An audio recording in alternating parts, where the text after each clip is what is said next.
Hi, everybody, and welcome to Tim Hortons Field for the Game 9 of the OFSAA Football Festival featuring Newmarket, Huron Heights, and Ottawa St. Matthews. Dana McKeel alongside Dave Morrissey as we bring you all the action from Hamilton, Ontario, and this legendary football festival. At this time, we're going to stand and announce the national anthem, and that'll be followed by all the particulars of this game before we get into game action.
So it's Newmarket, Huron Heights coming in to play in this Simcoe Bowl against the Ottawa St. Matthews Tigers. And Dave, certainly we've got quite a matchup here today.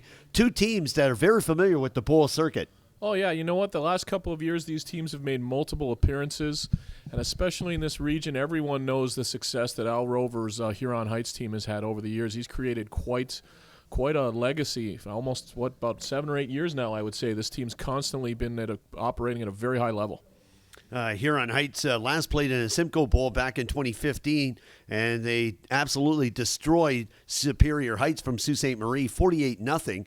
And they've got quite a legacy of high school football dating all the way back to 2005 when they played in the Metro Bowl at Rogers Center against Pickering. Yeah, and you know what? And the legacy continues this year. I mean, if you look at their results, they're 6-0. They've scored over 30 points every game. They're usually scoring over 40. They have just a machine-like offense in terms of what they do, the precision that they have every year. This is one of the more well-coached teams in the region, and a lot of coaches have a hard time defending what they do offensively. They know what's coming, but they can't stop it. Yeah, St. Matthews playing last year as well. They played in a game last year against Michael Power and won their game in a bowl circuit here at the same Tim Hortons Field here in Hamilton. So they're very familiar with the bowl circuit and coming into this game today with the opening kickoff against Huron Heights. Looking at the officials for this matchup, the referee, Greg Aletto, the umpire, Dave Strauss, the back umpire, Chris Walker, the back judge, Chris Scott, the head linesman, Russell Dalton, and the line judge, Peter Ashton. We only go with the best here on CanadaFootballChat.com.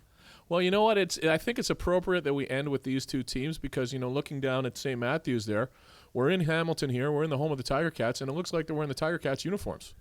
I certainly don't want to get them confused, but that's the case. It could be the case. Yeah. Taking the opening kickoff and the coin toss, the legendary Hamilton Tiger Cat football star Dave Marler. And if you remember him back from the 80s, Dave was with the Hamilton Tiger Cats as a quarterback and part of the Alumni Association with the Hamilton Tiger Cats. Yeah, you know what? It's been a good week having the alumni here. Rocky DiPietro was here on Monday. And it was great seeing Rocky again. When I was a student teacher back in 1992, I did my student teaching with Rocky. He was at the end of his career, and he was just starting to teach. And I got to coach with him, and it was a really good experience. And it was really good seeing him here again yesterday. Sorry. Talk about legendary Tiger Cat star, and he's got his name up on the side of the building. here at the stadium. It's not like we've forgotten all about him. It's special when you get a name emblazoned on the side of a professional football stadium. Yeah, and you know what? I mean, he's got the field in Sault Ste. Marie named after him, too. And he certainly was legendary in the Niagara region for his coaching prowess there at Notre Dame and then Lakeshore Catholic. They had quite a run for a number of years. Oh, fantastic. And very aware of Port Colborne Lakeshore Catholic. Who can forget all those Golden Horseshoe Bowls at Rogers Center? Yeah, and you know what? Port Colborne's a very small town. I grew up in Welland, and Port Colborne's a population of 20,000, so they had that success with very small student population at their school. Fantastic. And Peter Morris, the OFSAA football director, had a chance to travel to Lakeshore Catholic and had a look at the school one time. He said, wow, what a pristine school right out on the lake. Yeah, you know what? It's a small world. That school used to be called Lockview Secondary. It was a public school. My dad was a teacher there in the 1970s before he became a principal. Talk about history. Yeah. Oh, my gosh. And I think my dad actually might be listening today. So hi, Dad. Hi, Mom. How are you doing today? That's fantastic. As we get set for the opening kickoff, Ottawa St. Matthews Tigers coming out in the traditional black jerseys with gold trim. Huron Heights with the wine-colored jerseys and gold trim as well. And very shiny helmets out there on the field. Yeah, numbers are very shiny too. The head coach for Huron Heights, Al Rover, and the head coach for St. Matthews Tigers listed as Sophia Guillaume. And there's a number of community coaches involved as well.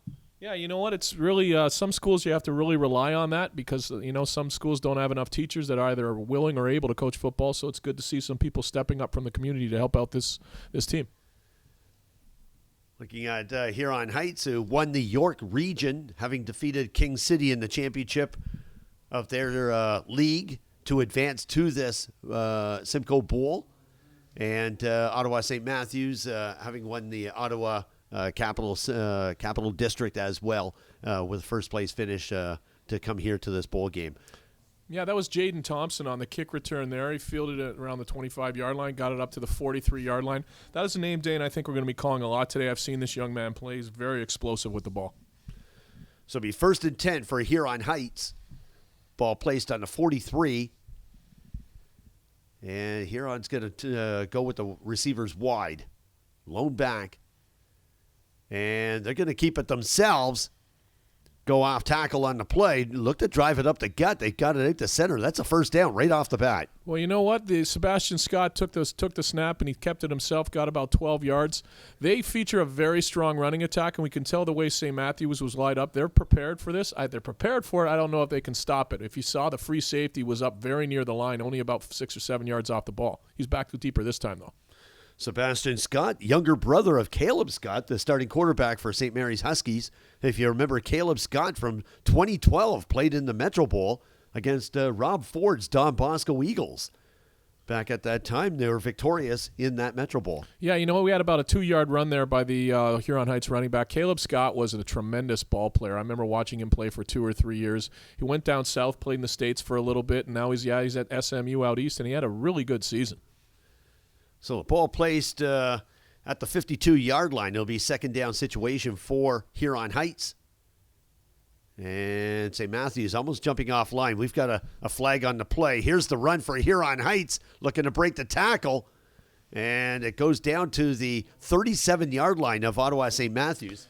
Yeah, those flags were thrown really early. I thought they were actually going to stop the play before it even started. We got a pitch to Jacon Thompson, and he got about 15 yards, picked up the first down, but there is flags on the field.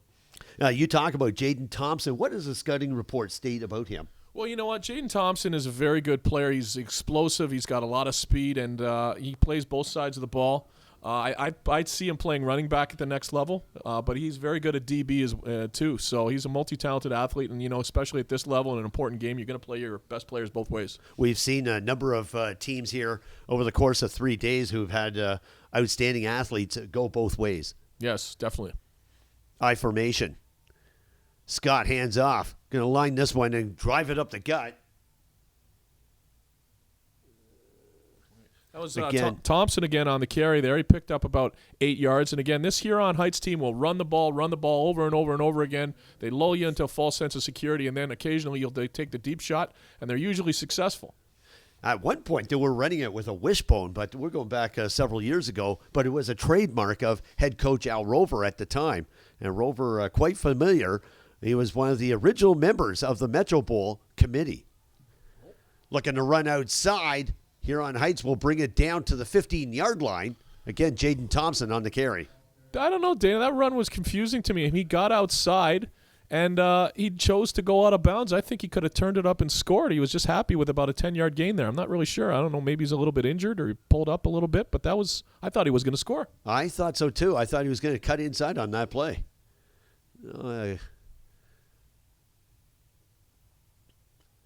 Receiver's going wide.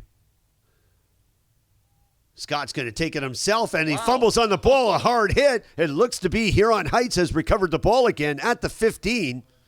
Yeah, Scott kept the ball. He advanced it about 5 yards, and he got drilled, and the ball went flying out backwards about 5 yards. So instead of a 5-yard gain, it's going to look like about a 2-yard loss. And on each play here, Huron Heights is lining up with about 7 or 8 men on the line.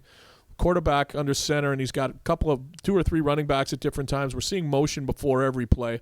But again, it's primarily going to be run with this team. Even on 2nd and 11, they are not afraid to run the ball. You're looking at Charlene Lane and Dennis Mills in on the play. We've got a flag. It appears to be a time count violation.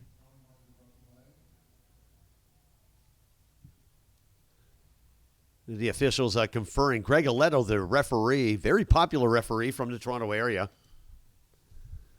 Those two words are actually kind of odd to go together. A popular referee? It's oxymoronic, Dana. I can tell you're a coach. Yeah. No, actually, you know what? It's funny, and especially working with in the CIS community with Wilfred Laurier and getting to know some of these officials. Some of them are really nice guys. Like, for example, Murray Drinkwalder is an incredible guy, and some of these other guys, it's good to know them and see them outside the football field. No, for sure. For sure. There's tremendous personalities, and when you get involved with the personalities of football and the coaches, the referees, tremendous stories behind each one. If we could do a feature for each one, it'd be quite a year of features. Absolutely. 2nd and 5 here.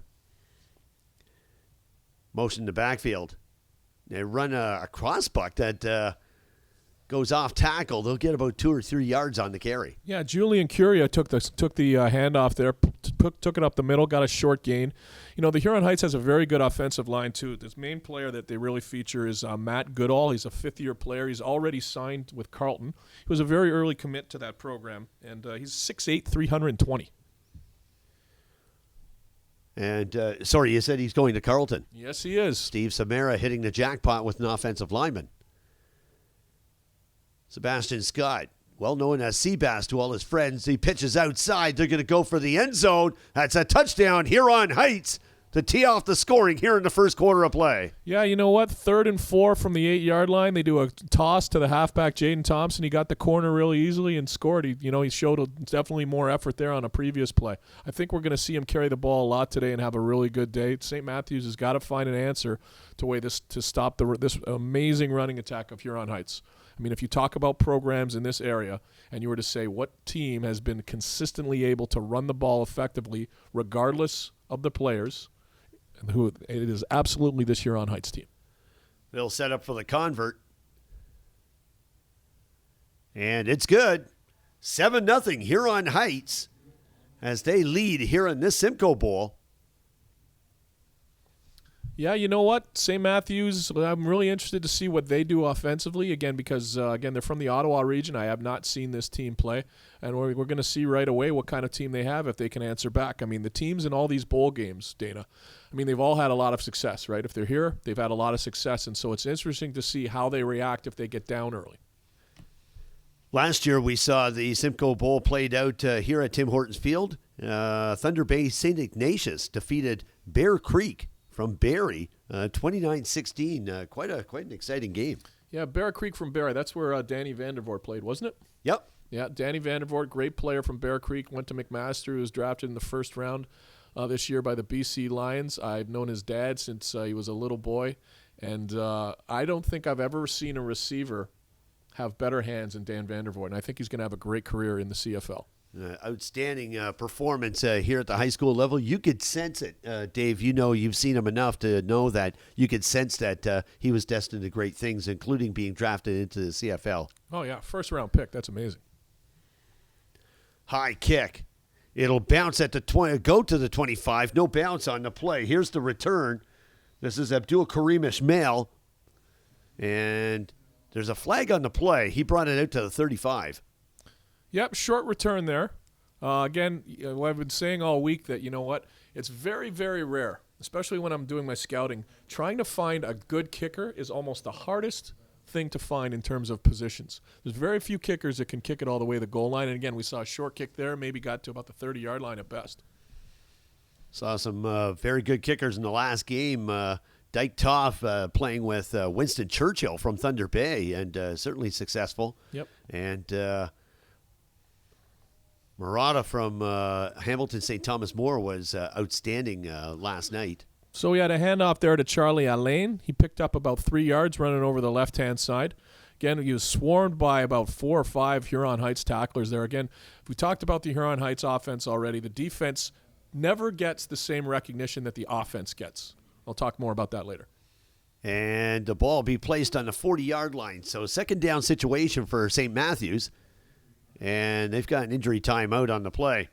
Dave, at this time, we're going to acknowledge corporate partners, Marchand School of Sports, Pizza, Cable 14 Hamilton, City of Hamilton, Johnston's, OUA, Westmont Hospitality Group, Gatorade, University of Guelph, the CFL's Hamilton Tiger Cats, Sheridan Hotel Hamilton, Fox 40, Spalding, OCAA, Hamilton's Fresh Radio, and CanadaFootballChat.com. Thank you very much to all for supporting the OFSAA Football Festival here in Hamilton this week. Yeah, and I was saying, the Huron Heights, when anyone ever talks about that team, they're always talking about the offense and the precision running attack they have and this system that they operate and how from year to year they just put in different players and they're just as successful as they were the previous year. But to me, the defense doesn't get enough appreciation. The defense is also really strong every year. This team isn't just scoring 50 or 40 or 50 points every game and giving up 30 or 40. They're giving up 0. They're giving up 7. They're giving up almost under 10 all the time. And the defense is just as good as the offense just about every year. One player that I particularly want to point out today is defensive end Mike Gray. He has been a really good player the 2 or 3 times I've seen him play this year. He's going to get a lot of scouts talking to him today for sure. Yeah, what is it about Mike Gray that draws the scouts to him? What's his skill set at? Well, he's defensive end, and he's only 215 pounds, 6'2", 215 pounds, which isn't huge, but he's got a really good motor. He's aggressive. With a play, he goes to the other side of the field. He's not just hanging around watching. He can make plays and can actually beat his man in a lot of one-on-one situations. He's kind of relentless. He's got really good speed. I think for the next level, you'd want to put on a little bit of weight, but that's something that he can easily handle. He's got good knowledge of the game. And again, if you're a player at this school, one thing I will tell you, you are definitely well taught. Al Rover does a good job at teaching his players, fundamentals, and they come out of this school ready to play at the next level. Speaking of Al Rover, again, thank you to him, Ken Henderson, Michael Cole, Paul Forbes, Frank Suchuk, Roman Pasanchin, who initially signed off on the Bowl Championship Series. Initially, it was the Metro Bowl, which celebrated its 36th year this year, and it was played yesterday as Toronto Richview defeated Toronto Michael Power for the annual event. And it's helped enhance all the bowl games throughout the course of the province. So now we've got 9 bowl games, and they have been played. This is game number 9 of the schedule and the final day of action here at Tim Hortons Field. I was talking to my players this year about a Metro Bowl once in the 90s. Do you remember Mayfield Secondary one year in Peel, I think, went 0-6. Somehow they won the Peel Championship and then got all the way to the Metro Bowl before losing. Mayfield Mavericks, unbelievable, spectacular Metro Bowl. They played outstanding football at the Rogers Center. That was a second down situation. It brings up third down for Ottawa St. Matthews. And to all the fans in Ottawa tuning in, certainly we thank you for your support of Ottawa St. Matthews Tigers. Yeah, and you know what? And the fans that are listening today, especially in the Ottawa region, they should be, I'm not sure if they're aware, but next year these bowl games are going to be in Ottawa, aren't they, Dana? That's correct. They sure are. And we'll be coming in a big way with the bowl games next year, November, in Ottawa. And what's going to be the location? Which stadium is that going to be in? At the main stadium where Ottawa Red Blacks play their football games. Oh, that'll be great. Yeah. The bowl games played at the professional sports stadiums. So Ottawa's lining up to punt here from their 40-yard line. We got a flag thrown up in the air, and the process of the punt. Here's the return for Huron Heights. This is number 11, Bill Paisley. And he was tackled really hard by number 4, Abdul Kareem Ishmael. I just say there's 3 flags on the field. I think the refs might be having a competition today. Who's going to throw their flags the farthest and the most? When you said Abdul Kareem Ishmael, first thing I thought of, is he related to Rocket? Yep, yeah, Rocket Ishmael. Holy cow, I remember him playing in Toronto with the Argos. It was quite a sight to see. He was part of that Fame 4 alongside Bruce McNoll, John Candy, and Wayne Gretzky with ownership of the Toronto Argonauts at one time. And don't forget, he was an outstanding CFL football player with the Argos and had a chance to play in the NFL as well. I think he was with the Raiders, wasn't he? Raiders, that's correct. College football with Notre Dame. Notre Dame, yeah, definitely. Yeah. We had, speaking of Notre Dame, we had, Welland Notre Dame here last night. Welland Notre Dame is actually my high school. That's where I went. And Welland Notre Dame is the only Notre Dame high school that is allowed to use the Fighting Irish nickname. Wow. How'd they get that agreement? I don't know. I think there was an association with the high school and the university in terms of the priests. And I went back a long time, but I remember in high school, our priest at that school telling us that. Well, they played in a game last night in the Golden Horseshoe Bowl against Hamilton St. Thomas More, but it turned into the Michael Chris Ike show. Oh, yeah, that's not a surprise. Here we go. 5 touchdowns on the game last night. Uh-oh, think he's going to break it. Here's Huron Heights bringing the ball down to the 20, tackled at the 15. That's a first down for Huron Heights on a huge run. Appeared to be Sebastian Scott on the run. Absolutely, that was the quarterback there on a keeper.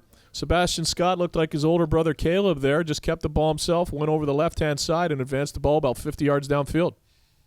Seabass comes up with a big run on the play. So it's 1st and 10 for the Warriors, and they're going to drive this one through the gut. They'll get another 4 or 5 yards on the carry. Yeah, it's the same thing. Same play as the last time. The quarterback is keeping the ball, just going on the left, behind the left guard there, upfield about 7 yards. And, I've seen them do this over and over again with different quarterbacks. They did it with his older brother. I believe the quarterback last year was Colin Grant. They have a system, and it works. Their offensive linemen are very well disciplined. And here we go on 2nd down. Sebastian Scott, 6 feet 4 inches tall. He's a senior in the lineup. Tailback. He's in tight. And Scott's going to take it again. He sees the end zone. He's going to go over. Yep. Touchdown, Huron Heights. So they ran the same play 3 times in a row. And, hey, you know what? If it's successful, you should just keep doing it. This offense always features a quarterback who can run. You're not going to typically see a drop-back passer in this sort of offense. He's looking for an athletic guy that's willing to run the ball, that's not afraid to take a few hits. And we saw the success they had there. 3 plays into the end zone very easily. You've seen, Dave, Sebastian Scott play enough to know we've seen his strong points. What is a weak point for him? Well, you know what? I don't know if it's necessarily a weak point, but every time if you're scouting this team and if you're wondering if you're looking at a guy like Sebastian Scott and can he play at the next level, he's a quarterback. So you're asking yourself, can he throw the ball? Can he stand back there in the pocket and deliver? And we're going to see him throw a few times, but I don't know if we're going to have a verdict on whether or not he is a great quarterback. I remember when his older brother played. Everyone thought this is a great athlete. He can run the ball, but I know a lot of CIS coaches were saying he'll be a receiver. He'll be a DB. He won't be a quarterback because we just don't know. We haven't seen him throw the ball enough to make that judgment. And I think we're going to have the same kind of doubts about his brother here today. Not doubting his athletic ability, just doubting his ability maybe to lead a CIS offense and throw the ball 30 or 40 times because he probably hasn't thrown it 30 or 40 times all season. Everybody's looking for the next Brandon Bridge. Yeah, Brandon Bridge, Canadian quarterback, came from Mississauga. I coached against him a few times. He was incredible. Tall quarterback at that, 6 feet 6 inches tall. St. Marcellinus product. And the kick is to the 35. Here's the return for St. Matthews. Yeah, you know what? The return was a short kick, only about to the 38-yard line. But the kick return only advanced the ball about 4 yards. We really need to see St. Matthews step it up here, or they could find themselves down a lot really quickly because they've shown no ability to stop the Huron Heights offensive machine. The return by Nolan Meinzinger. He plays both wide receiver and defensive back. He's also on special teams, only in grade 10. plays with a lot of poise for a rookie in the lineup. Yeah, you know what? It's tough to play at the senior level when you're that young. Handoff. They're going to go left on the play. Yeah, and they're not going to get back to the line of scrimmage. Huron Heights shuffled over very well in defense. Yeah, you know what? They ran that handoff wide left, and the defense strung it out really well. I believe the ball carrier was Lovely Shabanda. That's a great football name, Lovely Shabanda. And I think they are going to mark it at the line of scrimmage, but they're going to be in a second and long situation, and we got to see, in this case, what kind of quarterback St. Matthews have. We spent a lot of time talking about the Huron Heights quarterback. Let's see what this kid on the other side can do. Xavier Gervais is the quarterback for Ottawa St. Matthews. He's in shotgun. Quads coming off the right side. And we're looking to go to the pass. The intended receiver on the play was Prosper Luenda, and that just did not materialize. No, you know what? The pass wasn't very accurate. He missed him by a significant distance, and we got a flag on the field. Maybe St. Matthews will get another chance here. The officials are going to talk this one over. Greg Aletto, and that's going to be a procedural call against Ottawa St. Matthews. There was actually calls against both teams there, Dana, and I think the net yardage is actually going to favor St. Matthews and give them a first down. Be a difference of 5 yards on that call. So the ball is going to be placed on the 51-yard line of Ottawa St. Matthews. Here's Gervais. He's in shotgun. We got another flag up in the air. He's being chased out of the pocket. He's looking to take it himself. He's going to go down at the 53. A gain of 2 on the play. Yeah, you know what? I'm pretty sure that's going to be offside on the defense. There was a defender that came through really early on the right side of the defense, left side of the O, and that was one of the reasons why the quarterback had to scramble to the far side so quickly. So they'll position the ball officially at the 52. Give him about a yard gain on that play. It'll be first down and 10 for Ottawa St. Matthews. I have to look at the down marker again. I think they've got it. They're going to have to change that to a second down situation. Yes, they are. And I was wrong. The penalty was actually on the offense, and the defense is certainly going to decline since they picked up nothing. So it's going to be like 2nd and 9.5 right now. What do you think of the linebacking core for Huron Heights? Well, again, in terms of the players, I'm haven't they're impressive. They're doing a good job so far. St. Matthews has really not done anything offensively here. I think they're, again, Huron Heights is a great team, top to bottom. Trips coming off the left side. They'll go right. Pass intended for Abdul Kareem Ismail, and it was just a little too high for him.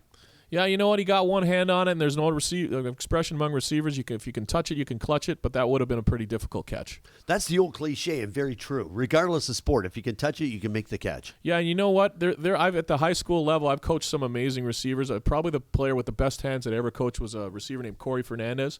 He ended up going to Windsor and playing there for 5 years. He was a OUA All-Star in his last season. He caught over 70 balls.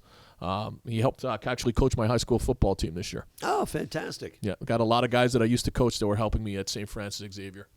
It's always great to have those guys come back and contribute. Absolutely. Punt, and it goes off the edge of the punter's foot, and it's almost like a shank. It goes out of bounds at the 40-yard line, so Huron Heights will take possession of the ball. It'll be 1st and 10 for the Warriors. Yeah, that was only about a 16-yard punt.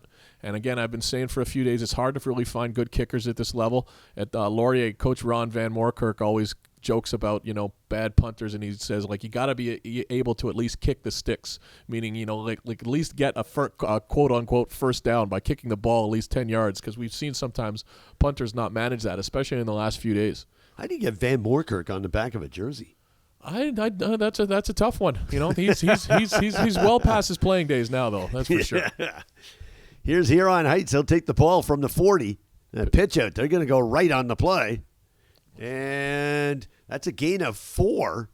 Yeah, you know what? That was a great tackle, though. The ball carrier really had the edge there, and I think he had a chance to score. But the DB, Owen Ford, a 6'1", grade 12 young man from St. Matthews, made a really good open field tackle. Took his legs right out from under him. Jaden Thompson, part of that offensive package that has been so successful through York Lee action. And we still haven't seen a pass from this team, but I bet you the first time we see a pass, Dana, we're going to see a receiver wide open deep, and they're going to hit it. This is what this offense will do. They will lull you into, not a sense of security, but you're going to be so focused on stopping the run play after play after play, you're going to forget the pass. And the coordinator for the team will sense that, and they will try a deep shot, and they're usually successful. Sebastian Scott comparing notes with the offensive coordinator, Heath Weir. And it'll be a second down situation with the ball placed at the 44. So it'll be 2nd and 6 for Huron Heights. Yeah, you know what? It's 2:22 left in the quarter. They're already up 14-0. Unlike the last few days, it's certainly not as windy. There have been a few games here, Dana, where the wind has played a huge factor in terms of what teams have been able to do offensively, in terms of their strategy, in terms of choosing whether or not they even feel they're able to kick the ball. So I don't think teams are going to have to worry about that today. Caleb Dare checking it back into the lineup for Huron Heights. Number 9 in the lineup. He's one of those exceptional athletes going both ways as well. A running back and a defensive back. Here's Sebastian Scott. Motion in the backfield. Fake on the pitch. They're going to go long distance, and you called that, Dave, so correctly. They hit the wide receiver. It comes down to the 36-yard line out of Ottawa St. Matthews. You couldn't write it any better. Well, you know what? I've had a run the last couple of days making some predictions. So, yeah, the receiver was wide open there, and Scott hit him, but, it wasn't a great throw. It wasn't a laser. It wasn't on a line. Had he hit the receiver in stride, it would have been a touchdown pass because he was 10 yards behind the DB. As it is, though, it was still a completion where they picked up about 25 yards. And, again, it's rare, but you got to be ready for that. On the play, Bill Paisley, he's been quite prominent with the offense for Huron Heights. Scott. And they're going to hand off. And they'll get minimal yardage on the play. I think they may have picked up a yard. Yeah, you know what? There was a great hit there by the defensive end, number 7. I'm not calling out his name because he's not listed on the roster, but it was an inside handoff. Looked like it had a little bit of room, and the defensive end came over, closed it down, and really put a lick on the ball carrier, creating a 2nd and long situation. Yeah, the Ottawa St. Matthews lineup came to us. It looked like an adventure, but certainly we're making good use of it here today. And Scott's going to take it himself on a quarterback keep, and he'll get about 3 yards as he twists and turns, and he'll bring it out to the 36-yard line. Yeah, that was one of those players playing both ways for Ottawa there. Abdul Kareem Ishmael making the stop. Now it's 3rd and 6 and 7 here. I was going to say that obviously go for it, but there's a number of players coming in for Huron Heights. Seven guys coming on the field. Now it's 9. So we're either going to see a place kick or a punt here. Huron Heights is usually a very aggressive team. I'm actually surprised they're not going for it on a 3rd and 5 situation from on their opponent's 32-yard line. We're going to see a punt here. I just watched Matt Goodall jog off the field. I thought the whole field was going to tilt to one side. Yeah, he is huge. High snap. Here's the kick, and it's got some float to it, and it carries down to the 8-yard line. We've got a flag on the play as Huron Heights is going to drive back the punt returner on the play. Yeah, it was a good punt. He hung it up there for a while. He kicked it all the way to the 6-yard line. The returner advanced the ball about 5 yards, but we got a flag, and usually at this level that's going to be a no-yards call. Again, in Canadian football, for the punt returners, you have to give what we call a 5-yard halo. You have to be 5 yards away from the returner when he touches the ball. But it is not against Huron Heights. It's actually against the returning team. Enoch Inika in on the play for Ottawa St. Matthews. So the sticks are going to move, and it'll be 1st and 10 from the 5-yard line for Ottawa St. Matthews. This Ottawa team has some great names. Oh, they as a matter of fact, they're among the best. Shotgun. Gervais hands off. They're going to drive it up the gut. And Huron Heights and the linebackers moving in to fill the gap. Yeah, shut down the run very quickly. Yeah, number 52, Jesse McQueen, just filled the gap really quickly, and he lowered his shoulder, and he drove that ball carrier backwards. And it's only a 2-yard pickup there. Ottawa, again, hasn't really had much success offensively so far. They need to find an answer on this drive. This is going to be the last play of the quarter. It's a 2nd and 8 on their own 7-yard line. 6'3", 215 pounds. Jesse McQueen certainly attracting some attention here today. Gervais looking to go to the air. He's being chased out of the pocket. Sees the opening, and he gets the pass away, but it just skipped in front of the intended receiver, number 12, and Nolan Meinzinger. Yep, so that'll end the first quarter of play. Dave, your thoughts? Well, my thoughts are that I think Ottawa is going to have to spend some time during the break here and discover, what do they talk and make some adjustments, because offensively, I think they've only got about one first down in that quarter. Defensively, they gave up two easy touchdown drives. They are going to need to make some changes if they're going to have success today, because we really haven't seen anything particularly special from this Ottawa team that in the past, Dana, we've seen many special things from. The Ottawa Football Bowl Festival Board of Directors would like to welcome all Hamilton Tiger Cat players, alumni players, and special guests to the bowl games. Thank you for supporting the Ottawa Football Festival here at Tim Hortons Field in Hamilton. And, this St. Matthews team, both these teams did not play a lot of games this year. St. Matthews' record was 5-1, and in 4 of those games, their defense got a shutout. In another game, they only gave up 2 points. So in 5 games, they basically gave up no points. And to already have given up 14 points in a quarter, they must be looking at themselves and wondering, what have we gotten ourselves into today? Exactly. And we looked at these matchups. Remember, Dave, we met in the meetings, as you're a member of the committee as well, and to look at these matchups and what's best for football. And these 2 areas of the province are certainly strong when it comes to football, and Huron Heights and Ottawa St. Matthews in particular. Yep. So we thought it would be a great matchup. St. Matthews is going to take a knee on the play. Yeah, you know what? It was 3rd down, and they were trapped back on their own 7-yard line, and instead of bringing out the punt team, they just kept the offense out there, snapped to the quarterback, and gave up the 2 there. That's a smart play. You want to give up 2 points in exchange for a lot of field position. And Dana, I was wondering the other day, and I don't know, maybe you have an answer to this question. In Canadian football, we see teams give up the 2 a lot, right? You see at the pro level, the college level, the high school level. Yep. You almost never see that in the NFL. You have any thoughts on why that is? I don't know, but I do know that they don't like giving up a lot of real estate, and they certainly don't want to be giving up points. It's too tough to get points to begin with. But we seem to do that a lot here with the idea of field position. Yeah, I think we just care more about the field position. Again, it's a huge change, right? We've gone from being trapped inside their 10, and now Huron Heights is going to scrimmage 1st and 10 from their own 35. So we've certainly changed the dynamics of the field position. Hopefully, St. Matthews, it's going to be a good decision for them. So for Huron Heights, they'll take the ball at the 35. It'll be 1st and 10. Here's Scott. And he's going to take the ball again, go off tackle on the play. He hits that B gap. He doesn't hit with a whole lot of acceleration, but he knows how to navigate. Yeah, and you know what? And the key thing here is the offensive line is getting a push. You're going to notice after all these plays, the offensive line is downfield. They're driving their man, and they're downfield. Sometimes in high school football, some of the offensive linemen, you'll see they'll get out of their stance, they'll block for a half second, and they'll stand there. These offensive linemen are disciplined, they're trained, and they're driving their men deep downfield until the whistle. Be 2nd and 3.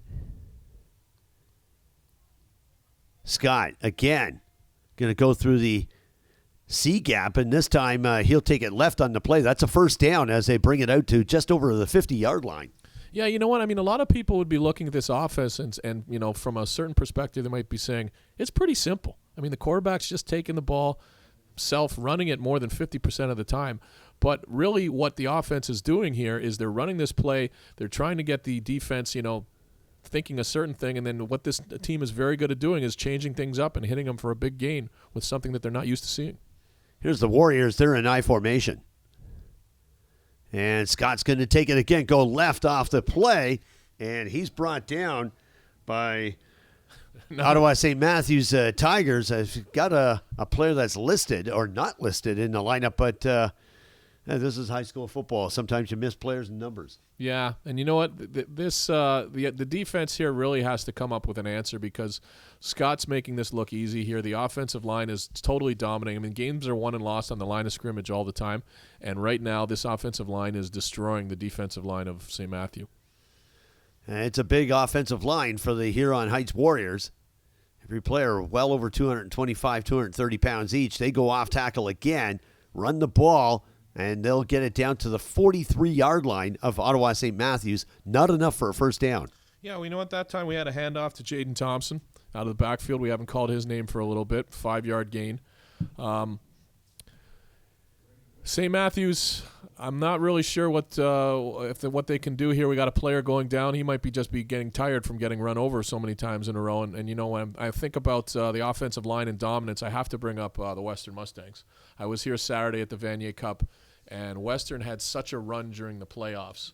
And a lot of people are talking about different aspects of their team. To me, it's their offensive line in terms of their ability to constantly, win every battle on almost every play. And I don't know if you've ever seen a team go on a playoff run like they did. That was absolutely dominating this year. And Greg Marshall was asked if this is the most dominating lineup he's ever had. And he kind of deflected 2 other years that he's had great teams that did not win a national championship. Surprisingly, that was his first national championship. Yeah, you know what? And the success Greg Marshall has had, that's really surprising. He had great success at Mac, and he's done a wonderful job at Western. And I would agree with him. I think his team last year was even better. They didn't win last year, but I think they had more talent last year. I think this is just a combination of everything coming together and them getting hot, getting the momentum on their side.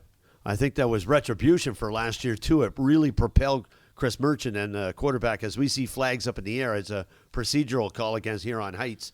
But I think they want to redeem themselves after losing to your team, the Wilfrid Laurier Golden Hawks, on their turf in the OUA Championship. Yeah, you know what? That Vanier Cup, I guess I wish it was a Vanier Cup. That Yates Cup comeback where we came back from down from 38 or 19 points down in the fourth quarter, that was one of the greatest days of my life, just getting to see the players. The players that, some of the players I recruited and just getting, especially the fifth-year seniors that got to be able to do that and have a comeback like that. But you're right, Western, I think, kept that in their memory for about a year, and they took out their anger on 4 teams in the playoffs pretty significantly. No doubt, because I was at this year's Yates Cup, and that was the first thing on their minds. That was a pitch as Huron Heights going to take the ball, and they'll go out of bounds at the 30-yard line of Ottawa St. Matthews. Yeah, the tackler on that play was number 2, Owen Ford. But it was only after the first down was made, about a 12-yard gain. Like I said before, Huron Heights is not afraid to run the ball even in long-distance situations. That was 2nd and 11. Most teams are automatically in the shotgun. They're throwing deep. This is a team that has faith in their ability to run, and down and distance doesn't matter. They believe they can always get significant yardage running the ball. And they pass once they feel like, you know what, the defense is now focusing entirely on the run. When we throw the ball, we're going to have a receiver wide open. Be a 2nd and long situation for the Huron Heights Warriors. The ball's placed at the 51. Yeah, that was probably, I don't know, was that a holding penalty on that? Because they certainly lost 10 yards on the flag. Greg Aletto with the call. Again, tailback in tight. Here's Scott. Motion in the backfield. And they're going to pitch. Here's Thompson with the ball. He takes it wide left. And we got a flag on the play. That was Nolan Meinzinger again with the solo tackle on the play. Yeah, you know what? That was a pitch, a misdirection, a pitch the slot back was running right to left. Got tackled pretty quickly. Good play by the defense, but we have another penalty, and it's against Huron Heights again. If you're St. Matthews, you got to decline that call. So the ball will be placed at the 50. Correction, they're going to move the stick, and they're going to bring it back. You know what, Dana? I think that might have been. Wow. I think it might have been after the play was dead, maybe unsportsmanlike conduct, because it's certainly 3rd down, and they also marked off the yardage. So the ball is placed at the 43-yard line, or correction, the 39-yard line, 3rd and long for Huron Heights. Punt team out on the field. This is a really important going to be possession coming up for St. Matthews here. They've managed to stop Huron Heights there. They're going to get the ball in good field position. Huron Heights calling timeout. Well, I think they were a player short, and that's why they called timeout. The coaching staff is not going to be happy to burn a timeout for that reason. Daniel Stefanik coming back into the lineup on special teams. So he checks into the lineup, and they get set for this 3rd down. Yeah, it's about 3rd and 30 right now, and I tell you, that might be a down and distance that Huron Heights has not faced all year.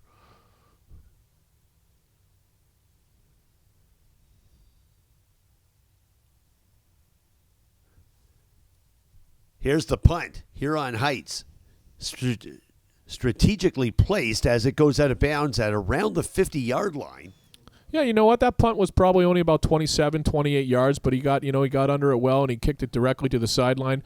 They probably have some intel in terms of the punt returner's ability on this team, and if you can keep it out of a big playmaker's hands, I think that's a really good, wise decision. So Ottawa St. Matthews to take the ball at the 53-yard line. It'll be 1st and 10 for the Tigers. And they've got to muster something here with 7:19 left in the second quarter of play if they're going to continue to compete against the Huron Heights Warriors. Yeah, they really haven't shown us anything exceptional on offense so far, and they have great field position here. They're almost at midfield. This is unfortunate. They're burning a timeout here. I'm not sure why they have to do that. They certainly had 12 men on the field. But, maybe the coaches are going to spend a little bit more time trying to figure out what is the strategy. What should we do against this defense? Dave, we've got some updated scores from over the past 2 days of action. St. Michael's Carey Blues won the Independent Bowl, a 21-18 victory over Cardinal Newman Cardinals from Hamilton. In the Eastern Bowl, it was Curtis Holy Trinity, 28-23 over Peterborough Crestwood Mustangs. In the National Capital Bowl, 28-10 victory for Arnprior over Nantyre Shores. Arnprior from the district in the Ottawa area, Ottawa Valley, and Nantyre Shores just south of Barrie. Lorne Park Spartans won in a beautiful comeback way, 29-25 over Jacob Hespeler Hawks from Cambridge. 52-0. Toronto Richview Saints defeating Michael Power St. Joseph Trojans in the Metro Bowl. That was the 36th Metro Bowl. And one of the premier games yesterday, it was Windsor Holy Names Knights, 21-17 victory and a come-from-behind victory over London South Lions against the number 1 ranked high school team in Canada. And in the nightcap last night, it was Hamilton St. Thomas More Knights, a 57-7 victory over Welland Notre Dame. Fighting Irish, it was the Michael Chris show. Yes, it was. Michael Chris Ike ran for about 335 yards. And that's not that's an accurate number, and that's actually probably the lowest number he's had in a little while. Now, on first down there, St. Matthews, the ball carrier was Lovely Shabanda, and he only picked up a yard, or maybe actually lost a yard, 2nd and long here. Gervais on the pitch out, and this is going to fail tremendously. As a matter of fact, that's a huge loss of about 10, 15 yards on the play. Yeah, that was Bill Paisley. He plays both ways for Huron Heights. He read that very well from his cornerback position, and he came up and he strung that play out and eventually got the ball carry out of bounds. And, yeah, it was a 10-yard loss. We just talked about how important this possession is for this team with great field position, and all they did running 2 plays was lose 13 yards. Lovely Shabanda, the ball carrier on the play. So the ball is placed at the 40-yard line. It'll be 3rd and long, and the punt team is out for Ottawa St. Matthews. Yeah, and again, a little while ago you mentioned, Michael Chris Ike from St. Thomas More. That young man has probably averaged about 400 yards a game in the 4 or 5 games near the end of the season. I think he's, Dana, the best high school running back that I've actually ever seen. Wow. Now, you've seen a lot of running backs as a scout with the Laurier Golden Hawks. Here's the return for Huron Heights. Looking to get around a couple of defenders. Jaden Thompson brings it out to the 50-yard line, so it'll be 1st and 10 for the Warriors with 6:10 left here in the half.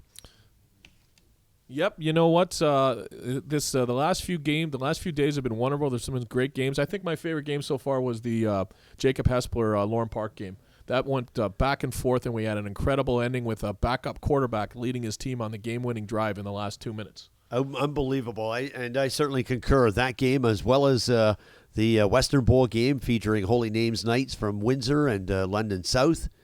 They had to be 2 of the best. Huron Heights. First down situation. And Sebastian Scott's going to take the ball. He'll bring it down to the 49-yard line of Ottawa St. Matthews. Yeah, you know what? Sebastian Scott is doing the job, this very same job that his brother did a few years ago with this team. The plays are the same. The offense is the same. I don't think he's as quick as his brother, but he's certainly being as effective so far in running the ball. He's got good presence on the field. We're bringing in Mike Gray's coming in here now. Mike Gray is a defensive end I talked about before that's quite an impressive player. Occasionally comes in on offense. Let's see if he's going to play a feature role here. Second down situation and 4 to go for Huron Heights. Thompson in the backfield. motion. Scott's going to take the ball again, go off tackle on the play, and he'll bring it down to the 45. And again, you see what they're doing with this quarterback keeper all the time. I mean, it takes a certain amount of patience because when he's taking the snap, he's not immediately going forward. He's waiting for the line on the left side of the line to get some push the D line back. He's waiting for the fullback to go through there and create a hole. So it takes a little bit of discipline to wait, and it takes trust in terms of your ability of especially your center to make his block, because if your quarterback's waiting for a half second before he's going downfield and his center isn't making that block, he's going to get knocked on his butt really hard. But we haven't seen that happen yet. So the ball is at the 45, and Huron Heights with a fresh set of downs. First down situation for the Warriors. Here's Scott. Faking the handoff. He's looking to go to the pass, and it was right in the fingertips of Bill Paisley. Yep, you know what? They had a good fake in the backfield. Paisley was lined up wide right. There was single coverage, man-to-man coverage on the edge. The DB was a few steps behind him, but Paisley did get open. The pass did hit him in the hands. It was a really good pass by Scott. A little while ago we were wondering, what kind of quarterback he is in terms of his ability to throw the ball. There he looked really good. He led the receiver well, got a good arc on the ball, put it right in the receiver's hands, but he couldn't come up with it. Paisley had it right on his fingertips. He's probably thinking, geez, I can do this again. Yeah, I need the ball coming to me again. Yeah, you know what? He made a big play on defense a little while ago. Here's Scott. And they'll hand off, go inside on the play. Hand off to Julian Curia.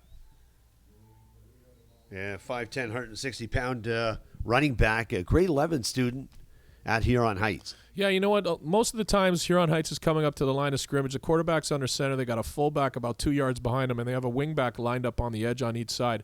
In that case, the quarterback turned around, handed the ball to the wingback, coming right to left, found a hole in the middle of the line of scrimmage, and came upfield, got about 15 yards. But the referees are huddling here, Dana. So while the referees are conferring, we can certainly shout out to Sue Beckenlaner, a teacher at Huron Heights, who for many years had supported the Metro Bowl and participated with the cheerleading squad as the lead instructor and head of the cheerleaders. They've done a great job. They've since been replaced, or she has since stepped off and allowed other teachers to step in as the head of the cheerleading squad. But they're all here today in support of the Warriors. Yep, let's try to figure out what the call is there. Oh, it's coming back. It's against Huron Heights. So that ball is going to be placed on the 46-yard line. It'll be a second down situation for Huron Heights. Sebastian Scott going to compare notes with head coach Al Rover and offensive coordinator Heath Weir. Seabass, well known to all his friends in the hallways at Huron Heights. It's high fives everywhere. Yeah, I'm not sure if he goes by that name, but it fits. Of course, that comes from Sebastian Janikowski, the longtime Raiders kicker. I don't know if a quarterback would want to be compared to a kicker, though. They're two different breeds of people. Yeah, absolutely. Scott, fake on the handoff. He's looking to go to the pass. And again, just beyond the outstretched arms of number 21, Julia Curia. Yeah, the intended receiver on the play. Yeah, that time again we had a receiver open again, and but the quarterback just overthrew him by a little bit. Yeah, quarterbacks and kickers are very, very different. I know, it's a running joke on all the teams that I've ever coached is when it comes to our kickers, we don't call them by name. We just call them kicker. Yeah. Just, hey, kicker, come here, kicker, do this, kicker, do that. But, without a good kicker, it's, you're not going to win. I mean, whether it's punting and getting field position or converts and field goals, without a good kicker, it's going to be hard to win. They take a lot of abuse, and maybe they really should. I compare them to goaltenders in hockey or pitchers in baseball, relief pitchers in baseball. Yeah, I think those people get more respect. I mean, the only people I think that maybe get less respect than the kickers are the kicking coaches sometimes. Talking about kicking, Huron Heights kicks the ball. It goes down to the 17-yard line before going out of bounds. Yeah, boy, there was a lot of pressure and trying moments on that particular kick. Yeah, they had a couple guys in there. I thought they were going to get the block for sure. Somehow it got through there. And, now St. Matthews is going to get maybe one more shot before the half to show something. I still think they probably don't have more than 2 or 3 first downs total. 2:42 left in the half, and they're taking over on their own 17-yard line. I don't trust in their ability to go, they'll run to the field in the last 2.5 minutes, but maybe they can prove me wrong. It's been a tough go here in the first half for Ottawa St. Matthews. Between Huron Heights with possession of the ball and St. Matthews not able to generate the offense. Yeah, that's the second time that the St. Matthews offense has walked on the field, and before they even run a single play, they've had to call a timeout. So something's going wrong there in terms of communication. In that case, a player just came in from the sideline.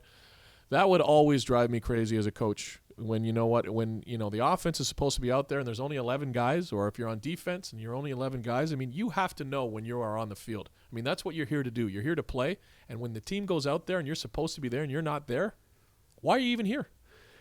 Xavier Gervais coming over to the bench to speak with the coaching staff. And he's at the helm of the Tigers and their offense. And I believe, I'm trying to remember, the last time I saw them play in the bowl game, I mean, I think they were communicating with their players in French.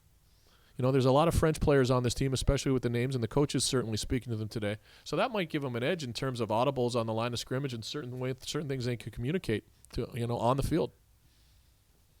Interesting note there, Dave. Good point to add.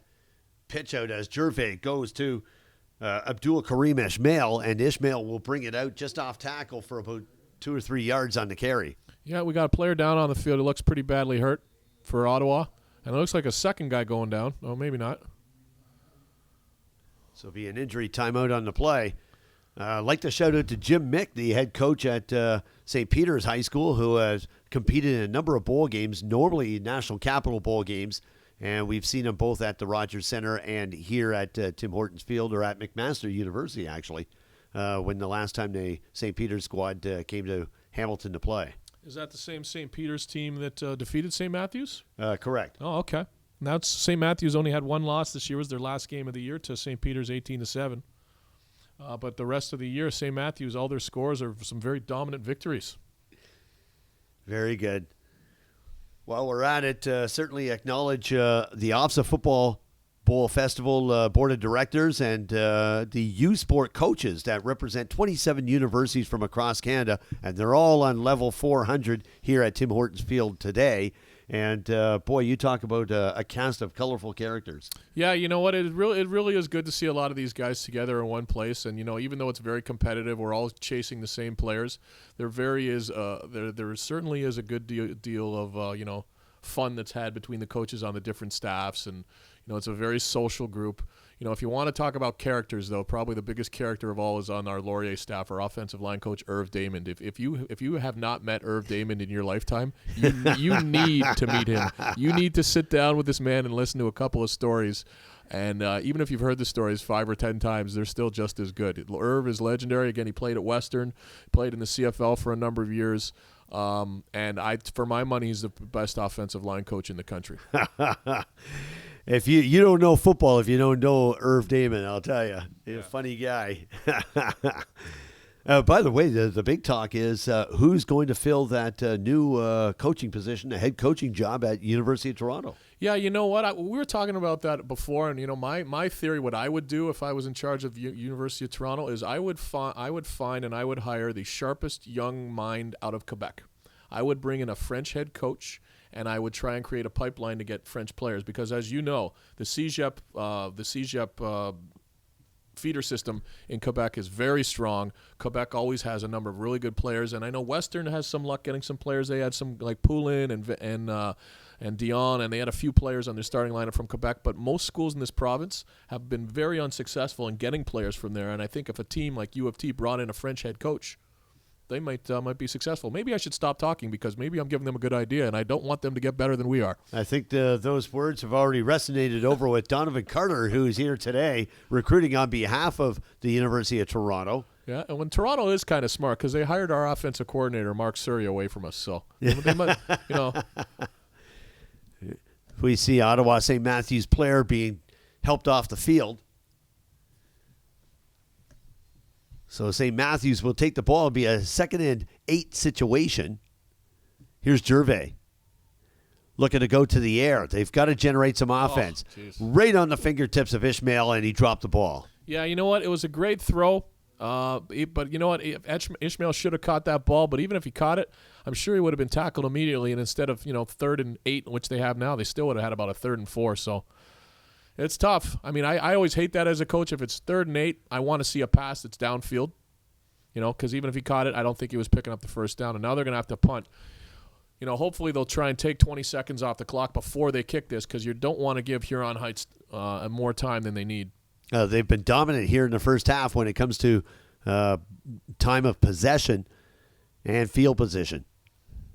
So they're going to have to punt from their 18-yard line here. Let's see if they take. The clock isn't going to start. That's right. It was an incomplete pass.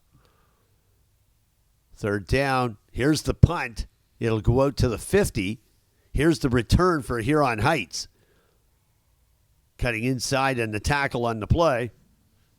That was Jaden Thompson on the return there, and the tackle was made by number 24 for St. Matthew, Nathan Lawler. Lawler at 5'8", a running back on special teams as well, showing that he can play despite his size. Yeah, you know what? In terms, when we talk about, football players and what we're looking for at the next level, we often talk about the eyeball test. Is he big? Is he tall? Is he strong? But we've seen a few players here in this bowl festival that are small, and they've been some of the best tacklers and best players we've seen. 1st and 10. Here are the Warriors. Sebastian Scott. And he looks to hand off. Here's Jaden Thompson. He saw the hole, and he breaks it out. Long run. Brings it down to appears to be the 12-yard line. Correction, the 17-yard line. So they'll move the sticks. That's a 1st down for the Huron Heights Warriors. Yeah, and one of the players who really turned a lot of heads was a safety for the Nantyre Shores Titans, number 23, Stephen Noble. He was only 5'8", and seeing him in person, I don't even think he was that tall, but he was one of the best players we've seen so far over the few days. Incredible tackler. Kepler St. Hilaire checking into the lineup for St. Matthews. And they pitch, and wow, what a play as Huron Heights takes the ball out of bounds at the 2-yard line. Yeah, that really worked well. Oh, there's a late flag on the field there.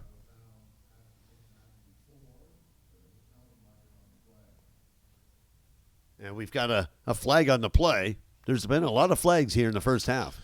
Yeah. It'll be interesting to see what happens here. I mean, if St. Matthews, again, Catholic school, I think they should say a prayer right now, and hopefully that this flag is against Huron Heights, because they need some divine intervention here. Oh, their prayers are answered. It is on Huron Heights. So the ball will be placed on the 19-yard line as they back up the ball. And, with 1:48, that's still a lot of time. I mean, Huron Heights can take their time here. They don't have to get away from what they traditionally do well, which is run the ball. They still can probably run off about more plays than they're going to need, since they're only 19 yards away and about 110 seconds left. So the ball placed on the 19. Here's Sebastian Scott. Thompson at tailback position. Motion in the backfield. Fake on the handoff. They're going to go for the pass on a fade route. And just could not hold on to it. That was Julian Curia. That was a second opportunity for him with a pass. Yeah, and that was a tough one. I mean, the ball was put up there really well, and he had to dive to catch it. He probably could have had it, but the degree of difficulty was pretty high. I mean, the ball was coming, from a high angle, and I'm not sure where the sun is right now, but maybe he's going to get another shot here. I mean, it's 2nd and 10. But I think Huron Heights is going to go back to the run. I think they're going to go back to their strength here. So here's Scott. Lined up behind center. 2nd down situation. It's 2nd and 10 from the 20. Again, motion in the backfield. They're going to pitch. Oh. There's a fumble on the play, and St. Matthews looks to recover on the play. They've got the ball. Yes, they do. I mean, there was a pitch to Jaden Thompson. He fumbled the ball quickly, and hopping on the ball was number 23, Chris Gesson, 5'11", 5'11", and in grade 11. That was a huge play for that team. That was a huge play to go down. It looked like they were going to go down 23-0. And now if they can build on that momentum, because football is such a game of momentum, the defense made a play, and let's see what the offense can do, because so far they've done very little. Here's Gervais in shotgun. He's got 5 receivers coming off the line. Looking to go to the pass, and it was just short of the intended receiver on the play. Yeah, the receiver there, the slot back ran a streak down the field and right down the hash marks, and he had him open. The receiver was open, but he underthrew him, and it would have been about a 25 or a 30-yard gain. Nolan Meinzinger was the intended receiver on the play. It's a second down situation for Ottawa St. Matthews. The ball is at the 23-yard line. Here's Gervais. He's got trips coming off the right side.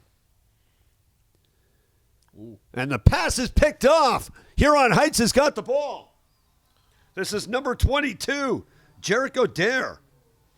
Yeah, you know what? They say the best thing you can do for your pass defense is to have a good pass rush. And Dana, on that play, number 44, Alex Desormeaux, got some really good pressure on the quarterback. He threw the ball right into the other defender's hands. Jericho Dare, one of two Dares in the lineup, the other being Caleb. Yeah, I don't think he'd dare throw against him again. You're unbelievable. As that's a touchdown for the Huron Heights Warriors. They'll set up for the convert. They picked it off. And you know what? We just talked about how the defense made a big play, recovered the fumble. What can the offense do? Well, not only did they not do it, just get nothing, they actually had a negative situation. The offense got scored on, and then the sideline right there for St. Matthews, they must be very, very difficult sideline to be on right now because they thought they had some momentum change, and now they're worse off than they were 30 seconds before.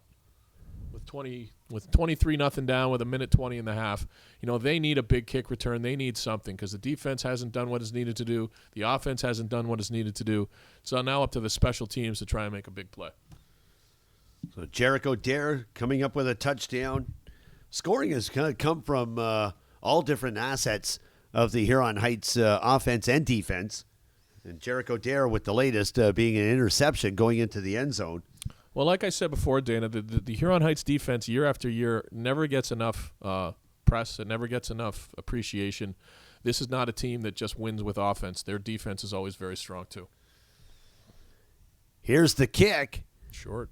St. Matthews will take the ball from the 37-yard line, and they'll get forced out of bounds. It'll be 1st and 10 with 1:17 left here in the half. Yeah, you know what? It's not a very long kick, but it hung up in the air a long time, and by the time the returner caught it, there were tacklers all around him, and I think he only got about a yard. It's been quite an exciting week of action here. We've seen a lot of great games, but those two games in particular that we had highlighted, Dave, the Lorne Park Jacob Hespeler game and in the Central Bowl game yesterday morning, as well as the Western Bowl game featuring Holy Names Knights from Windsor and London South, and to watch Holy Names come from behind to win it. And now that was a game for the ages. Yeah, you know what? A lot of people, sometimes there's controversy over some of the bowl matchups, but I know this year, especially talking to a lot of the CIS coaches, that the bowl matchups they thought were really well set up this year. South playing Holy Names was especially a matchup that everyone was looking forward to. Certainly considered, if not the top two teams in the province, then let's say two of the top three or two of the top four. And it was 21-17 game, went right down to the wire. That was unbelievable last night. Lovely Shabanda with the latest gain for Ottawa St. Matthews. Creates a second down situation. That was a gain of 5. Fake on the handoff. Here's Gervais. He's looking to go left on the play. We got a flag, and that was into man coverage. The intended receiver on the play was Kenley Elliott Pierre. Yeah, and you know what? That was Caleb Dare, the other Dare, who was on the coverage there. So I guess he did dare throw against him, and that's going to be an obvious pass interference call. The defender wasn't even turning towards the ball. He had his hands all over the receiver, and that one's going to give St. Matthews some yards. Yeah, no doubt they picked up on man coverage, and the defense playing different styles of coverage, whether it's man or zone or going with different schemes, defensive setups on coverage in the defense. Yeah, sure, and it's going to depend on what they figure the other team is. What do they figure? What strategy is going to work the best? Just talking about the games, though, yesterday, too, one of the more unfortunate things in the game last night was seeing the great London South quarterback, Evan Martin, get hurt early on in that game. That played a pivotal role. When did he get hurt, in the first or second quarter? It was the very last play of the first quarter, and I believe it was a 3-0 game at that point. Bad snap on the play. Gervais goes down, and the ball's going to be frozen right at center. Yeah, it was really unfortunate to see that yesterday because Evan Martin is absolutely one of the better players in the province. He's an extremely fast athlete, extremely smart young man, too. There's been talk that he might actually end up at Yale University. To see a player like that go out that early and with, I believe it was an ankle injury, it really, it changed the nature of the game. It was still really close, but you can bet that team wished they had him for the whole game. Yeah, there's a lot of talk online about him going to an Ivy League school. 5 receivers coming off the line. Gervais going to the air. And that was into double coverage. The intended receiver on the play, again, Nolan Meinzinger. It just has not worked out. The ball has been there, but not exactly on target. Yeah, and it was interesting. I think we had both the dares in coverage there. And it was they blanketed that receiver, and that play had very little chance of success as the defenders were in good shape there. Don't think I'd want to be around the refrigerator with the dares. You'll lose. You'll lose. You'll never see food. Well, that would especially be true if Matt Goodall was there too, the 6'8", 315-pound lineman. Boy, oh boy, oh boy. And I'm sure he's continuing to grow. Now this is interesting. Their punter's back, and he's only 10 yards back from the Bad snap. It bounces back to the 35. And rightfully so, the St. Matthews quarterback, Xavier Gervais, is just going to take a knee and go down at the 30. A bad snap for St. Matthews. It was weird. Right at the start, the punter's only lined up 10 yards deep. You usually want your punter at 14 or 15 yards deep. The snap was low. He picked it up. He rolled to his left. I think he had time to get it away. I think he could have launched an attempt at a punt downfield. Instead, he kind of gave himself up, went down on his own 30. Huron Heights only has 14 seconds left, but they have time to run a couple of plays. And St. Matthews better stop him, or this is going to be not a fun halftime for them at all. 14 seconds left here in the half. Here's Scott. One receiver wide left.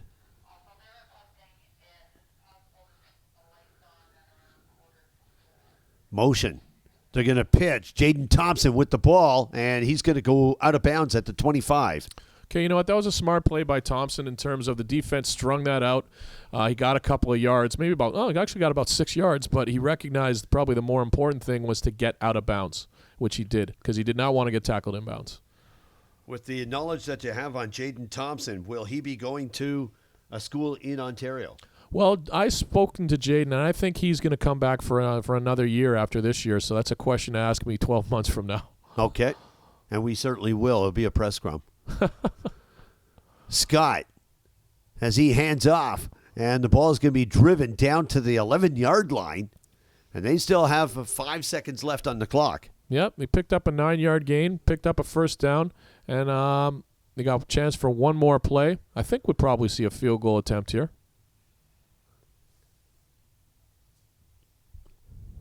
Yep, the kicker's out. The kicker is John Kurt Andriachi. J.K. Andriachi coming in with the attempt. Scott on the hold. And it's good. So you can tack up 3 more points on the board, Dave, just before they go to the half. 26-29 is the score as Huron Heights from Newmarket leads St. Matthews Tigers from Ottawa. Your thoughts on that first half? That first half was all Huron Heights. I mean, this was, one of these matchups that we had high hopes for. We thought we'd see, 2 evenly matched teams.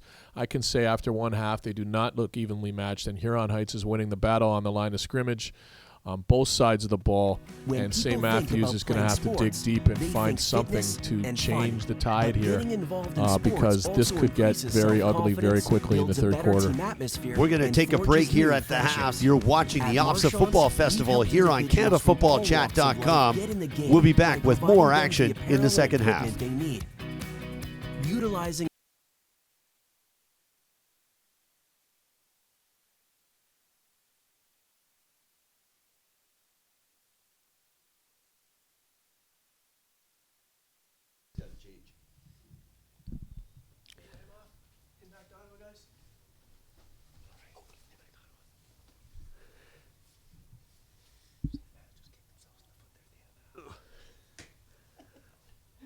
Welcome back to Tim Hortons Field here in Hamilton as we get set for the second half. as the Huron Heights Warriors have a commanding 26-0 lead over Ottawa St. Matthews Tigers. And Dave, what is the recipe to get back into this game if you're commenting or creating any kind of advisement to the coaches? Well, I'm going to go back to, something I jokingly said before with St. Matthews. I mean, I think they need to pray. I think they need to ask for some divine intervention because the way things are going now, that's what they need. But, there's an old saying, the Lord helps those who help themselves, and this team needs to help themselves very quickly. And certainly that's the case here. Highlighting the first half, saw some great performances from Huron Heights Warriors, namely their quarterback, and he's done an outstanding job with Sebastian Scott and game management, as well as their running back, Jaden Thompson. Yeah, those have been the two key names to mention. I mean, the quarterback there, Scott, he's probably rushed for over 100 yards, I'd say, easily today, and he's probably thrown the ball about 5 or 6 times, and usually he's been accurate. His receivers have let him down a couple of looked and Jaden Thompson has also looked really good running the ball. This is a team that's pretty much been doing whatever they want to offensively. And I really hope St. Matthews can make a game of it. We've had some really good games over the last few days. Only a couple of blowouts, and it would be nice to end with a really competitive one here. So we've got all kinds of play left here in this final game of 9 bowl games that have been played over the course of 3 days here at Tim Hortons Field in Hamilton. And again, we'd like to highlight all our corporate partners that have taken part in facilitating this event. Marchand School of Sports, Pizza, Cable 14 Hamilton, City of Hamilton, Johnston's, OUA, Westmont Hospitality Group, Gatorade, University of Guelph, the CFL's Hamilton Tiger Cats, Sheridan Hotel Hamilton, Fox 40, Spalding, OCAA, Hamilton's Fresh Radio, and CanadaFootballChat.com. And it's been outstanding to go to that particular website with all the scores and updates and features done on high school football, not just here in Ontario, but across Canada and even in the States. Here we go. Huron Heights will kick to St. Matthews. And there's the kick as it goes end over end. It'll go to the 30-yard line, and St. Matthews is just going to fall on the ball.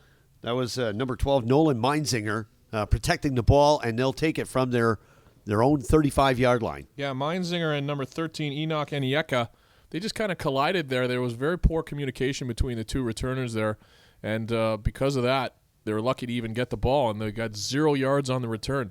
They've got almost nothing on their kick return so far today.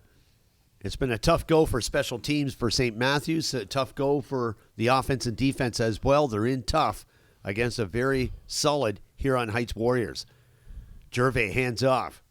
They're going to run with the ball right off the bat. Lovely Shabanda on the play, and it's close to a first down, if not a first. Well, that was probably their best play of the day. Shabanda took the ball, made a good move, got about 9 yards downfield, and now it's 2nd and 1.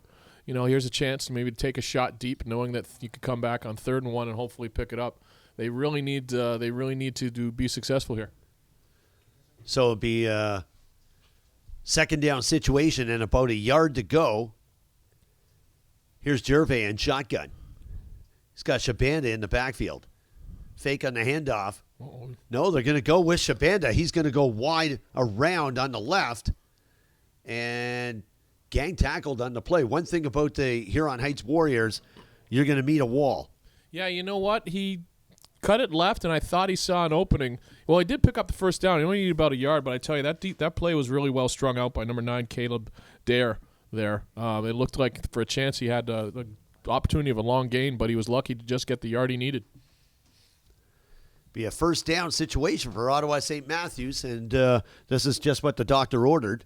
Well, that's one first down for him here, but it's going to take them to be able to string together a number of those to make a difference in this game here. Gervais looking to go to the air. Oh. Short pass. It was intended for Shabanda, and he got knocked to the ground. Yeah, you know what? That was a great pass. The receiver from the outside was running a quick slant. Quarterback hit him in stride. Had he catches the ball, he might be able to get it for a significant more yards, but he just dropped it. I think it was actually number 5, Alex Villain. So it'll be 2nd down situation for Gervais and the St. Matthews Tigers. He's got quads coming off the right side. Here's Gervais. As he just throws that one away, there was no receiver within the area. Well, you know what? The pass rush was really good on that play. There were actually 4 Huron Heights defenders getting close to the quarterback, and Gervais, I think, made a good decision just getting rid of it. Unfortunately, though, it's going to bring up a 3rd and long, and Ottawa looks like they're going to have to punt here. Another golden opportunity for Ottawa St. Matthews to build on early success, but they just could not execute. No, I don't think we've seen them have multiple first downs on a single drive yet today.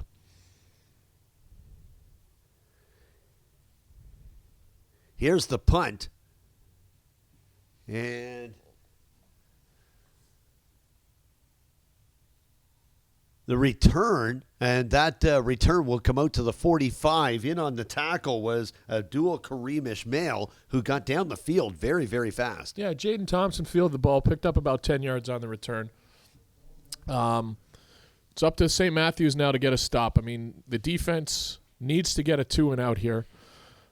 They cannot even give up a long drive even with 0 points. They need something really good. It has to be a 2-and-out or a turnover. Here's Sebastian Scott. Again with the motion. Scott's going to take the ball himself, and he'll get about 4 yards on the carry, but we've got a flag on the play. Yep. Typical play. Scott takes the ball and just runs it himself about 6 yards downfield. Those flags were thrown very deep downfield. Makes me think something was going on in the secondary. Perhaps the receiver threw an illegal block. So it is a correct gain of 6. It'll be 2nd down for the Huron Heights Warriors.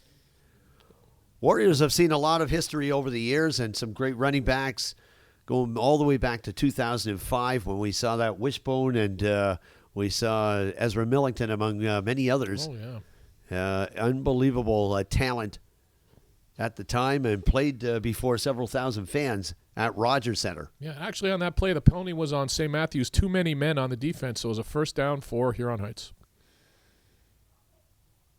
Did it count there? Here's Scott with the ball, and again, he'll go for another 5 or 6 yards on the carry. Yep. They're getting good motion, Dave, with the offensive line pushing straight forward. Yeah, that's what I was saying. If you took a picture at the end of all these plays and just noticed where the offensive linemen are, almost all of them are downfield.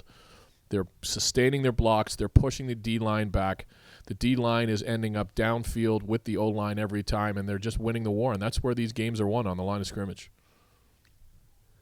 Here's Scott again. And he's looking to drive it for another 3 or 4 yards. That's close to a 1st down. Yep, you know what? It's not a exciting offense. It's not a complicated offense. And they just do what they do, and they do it very well. And they say, here's who we are. This is what we're going to do. You got to stop it. And very few teams are able to do that. I know for a few years King City in the region had a great rival with Huron Heights, and they had a couple of big victories, including a 10-9 win one year in the final. But other teams in that area have not been able to solve the Huron Heights mystery. About 3 years ago, Bill Crothers was able to step forward over Huron Heights and mark them back several years ago. But you're right, Huron Heights has dominated, and it's been very difficult for any other teams to try and figure it out. So that's about the 4th or 5th play in a row they've won the same thing, with the quarterback just keeping the ball and, taking it himself, relying on his own line to do the job, and he's picking up, 5, 6, 7 yards every time. It's working, and it's also going to bleed the clock. Look at that Dennis Mills, who's seeing an awful lot of action on that D-line for St. Matthews. It's a blur of wine-colored jerseys coming at him. Here's Scott again, but they're looking to shut this one down behind the line of scrimmage. I think they held him right there on a dime. Yeah, you know what? I don't think he picked up any yards on that. That was number 2, Owen Ford, on the tackle. I mean, you often hear about, how many defenders do you have in the box? And in this case, almost on every play, you're seeing 9 defenders in the box, which is the area tightly around between the tackles and near the line of scrimmage, which is a lot of defenders committing to defend against the run. But still, despite that fact, Huron Heights on most plays has been able to run the ball with success, even though they're facing a 2nd and 10 here. Matt Goodall at 6'8", 320 pounds as the center. Scott's got a virtual door in front of him. Here's Scott looking to go up the seam with the pass, and it appeared to be intended for Bill Paisley, but there was another receiver within the vicinity as well. Yeah, you know what? Both on each side of the field, they had a receiver running down the field, almost kind of verging in the middle, and they almost ran into each other. Certainly one of those receivers should not have been there. I mean, that allowed one defender to cover two receivers, and I'm sure those receivers are not going to want to go to the sideline right now and deal with the coaches. So the kick team is out on the field, and they're attempting to punt.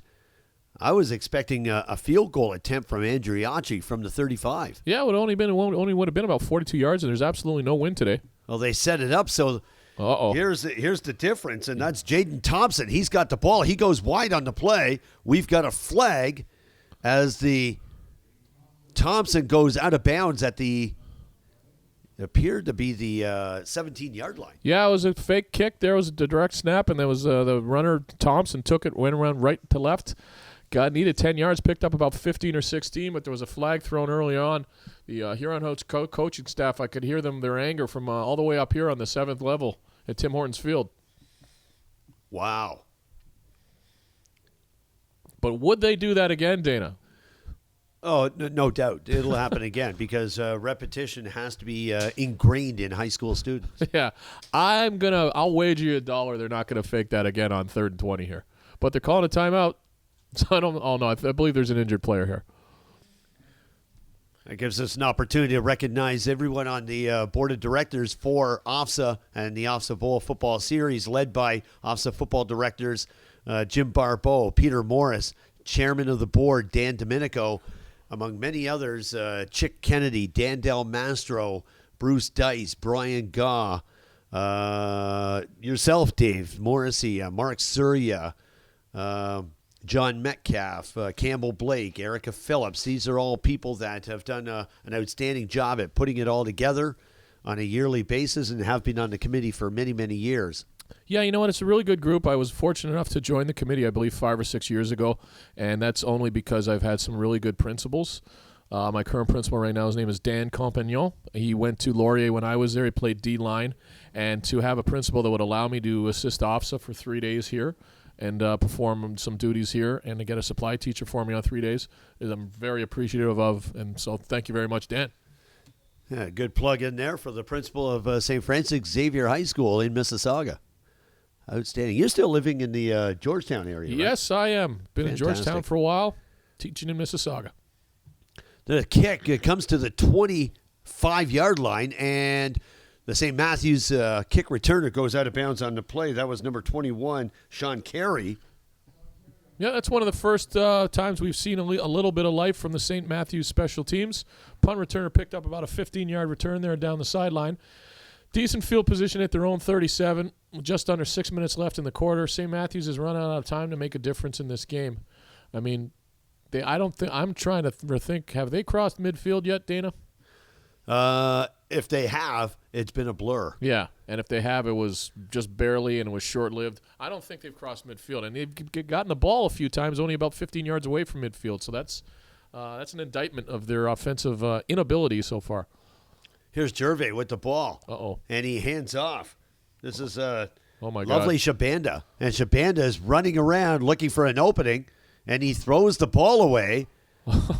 This is such a broken play, and there's just no discipline when looking at that offensive set. It's unbelievable. That play was not lovely at all. I mean, he was running to the right, and then he cut back left. It looked like he was going to lose about 20 or 30 yards, but you know what? He did, in fact, throw the ball downfield to a receiver, and because of that, it's 2nd and 10 instead of maybe 2nd and 20. So maybe that was actually a sharp move by trying an attempted pass. Xavier Shakapio Saganish is now in the lineup. He's 6 feet 3 inches tall, well over 300 pounds in grade 9. And he's the offensive lineman for the St. Matthews. So hopefully he'll be able to help make some space for the offense. So we had a short pass completion there to number 18, Jad Alayabi. And it brings up 3rd and 7, and they're on their own 40, and it's not surprising to see them go for it because, you know what, they are down 26 points. And as Herman Edwards says, you play to win the game. A famous highlight, and so true. Yeah. Here's St. Matthews. They got quads coming off the right side. Gervais with a beautiful pass, and that was into double coverage.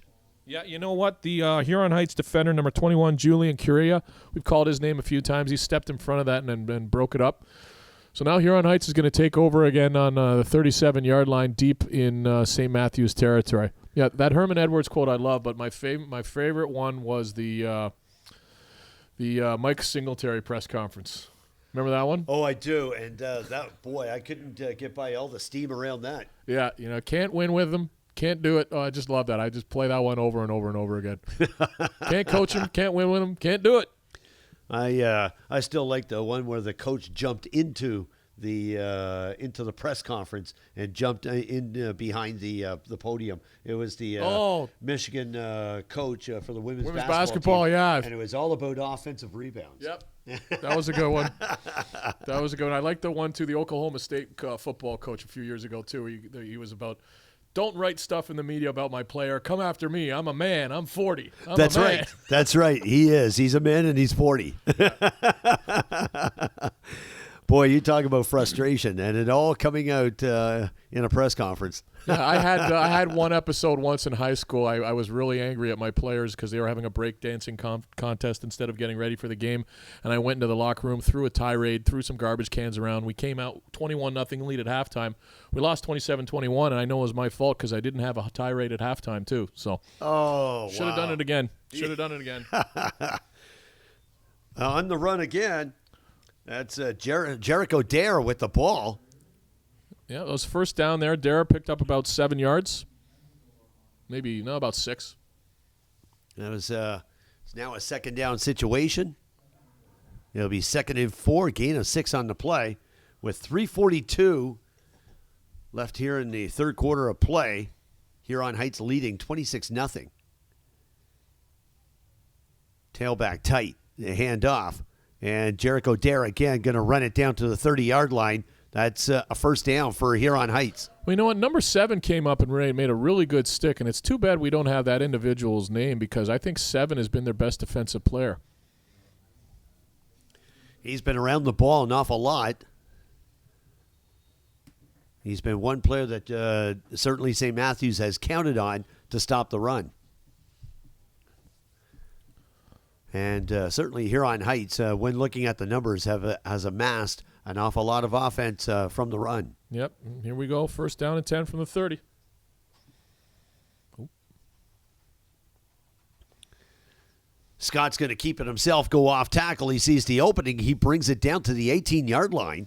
Yeah, you know what? There's the offensive line is continually opening up huge holes, and with these wing backs and fullbacks, they're helping and take out more defenders. In that case, quarterback Scott had a relatively easy 12-yard gain. Now they're on the 18-yard line, and it looks like Huron Heights has an injured player on the ground. And he looks like he's got a lot of pain in that right knee. Yeah. While we have a break in the action, certainly highlight some of the other action surrounding games from previous bowl games throughout the week. And the Independent Bowl with St. Michael's College Kerry Blues from Toronto, 21-18 victors over Cardinal Newman Cardinals from Stony Creek.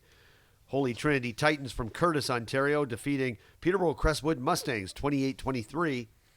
Arnprior from the Ottawa Valley region defeating Nantire Shores Tritons from Innisfil, Ontario, 28-10.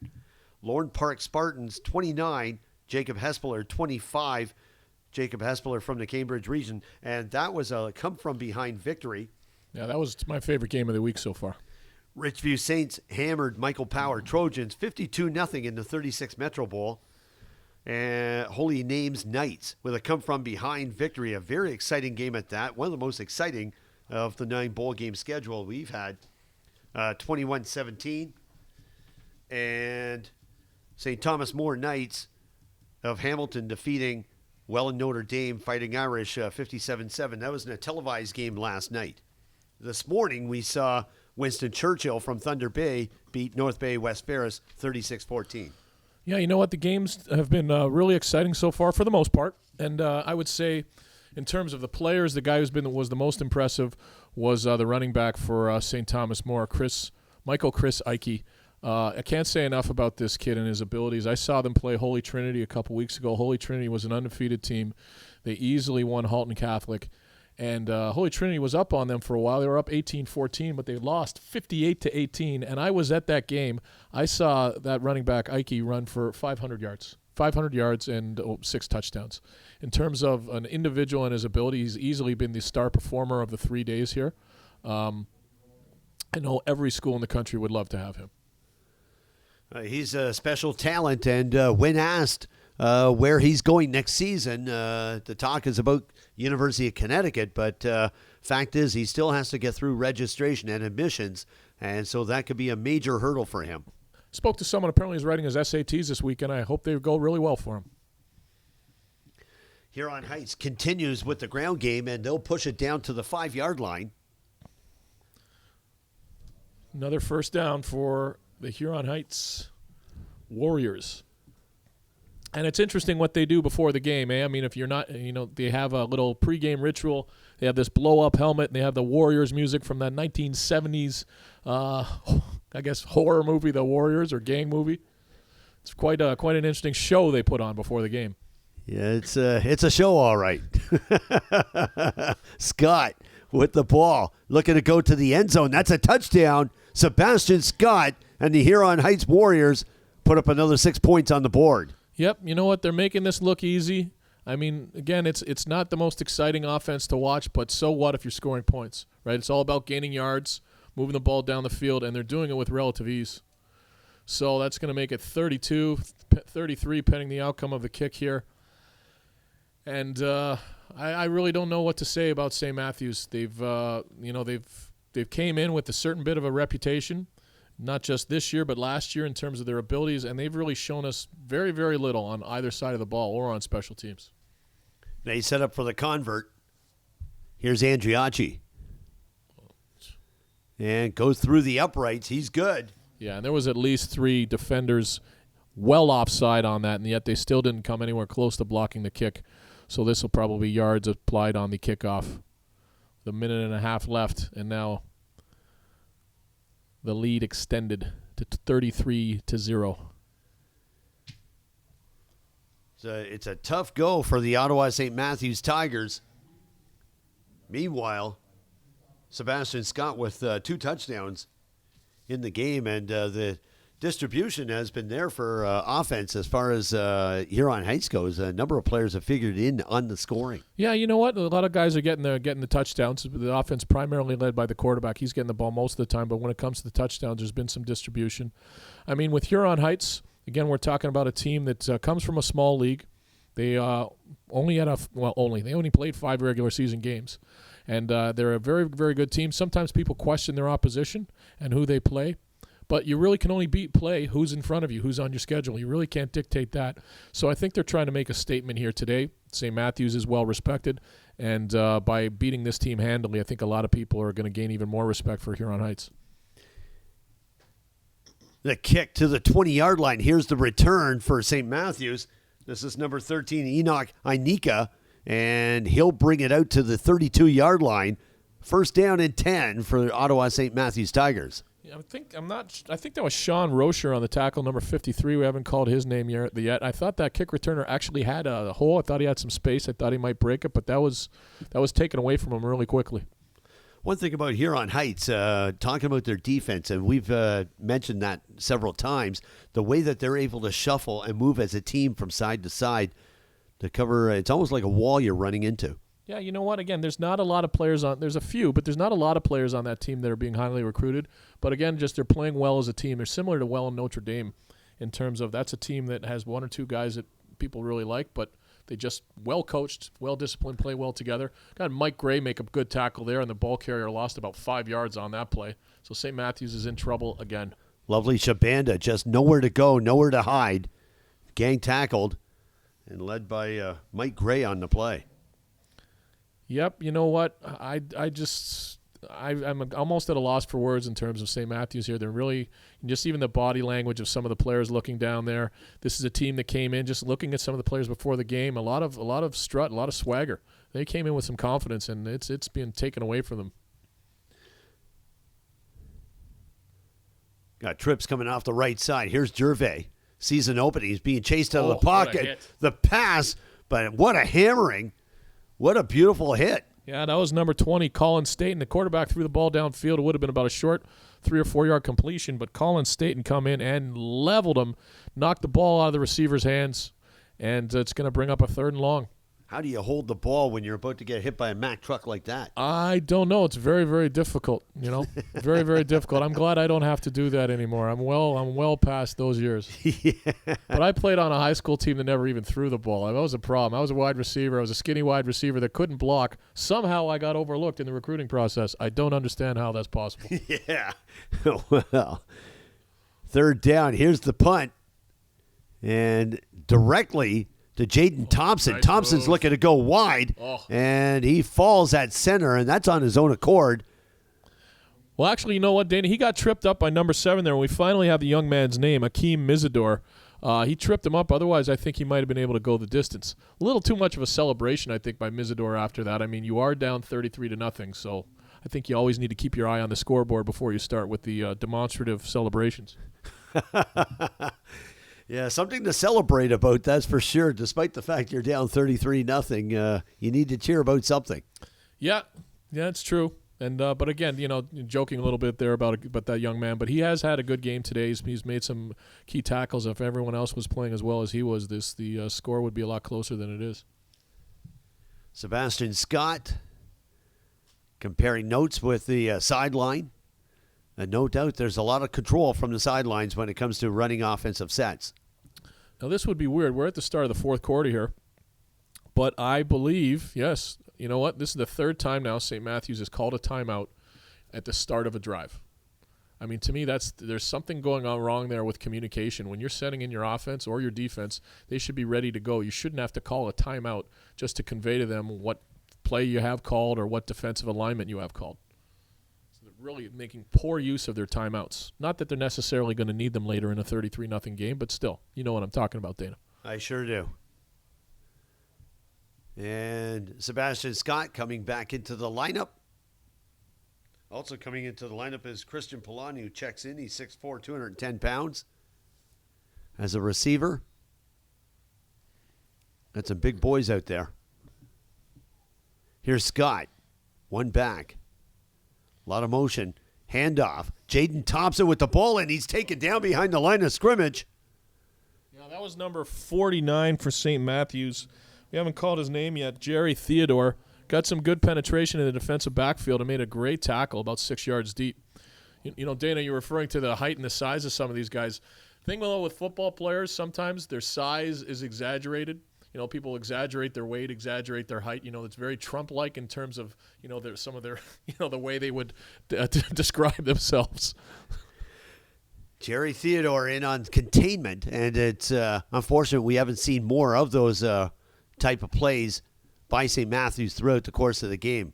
Huron Heights going off tackle on the play and bringing it out to the 52-yard line. Well, that's about the first time that we've seen 2 good plays in a row from the St. Matthews defense.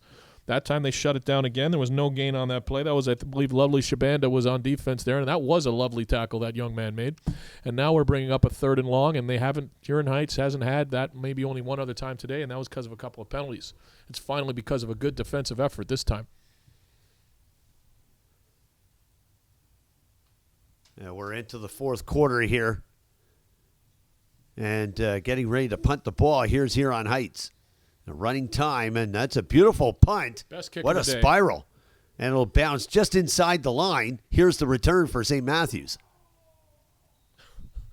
Well, that was a very good punt. It was about 40 or 45 yards deep. The returner took it.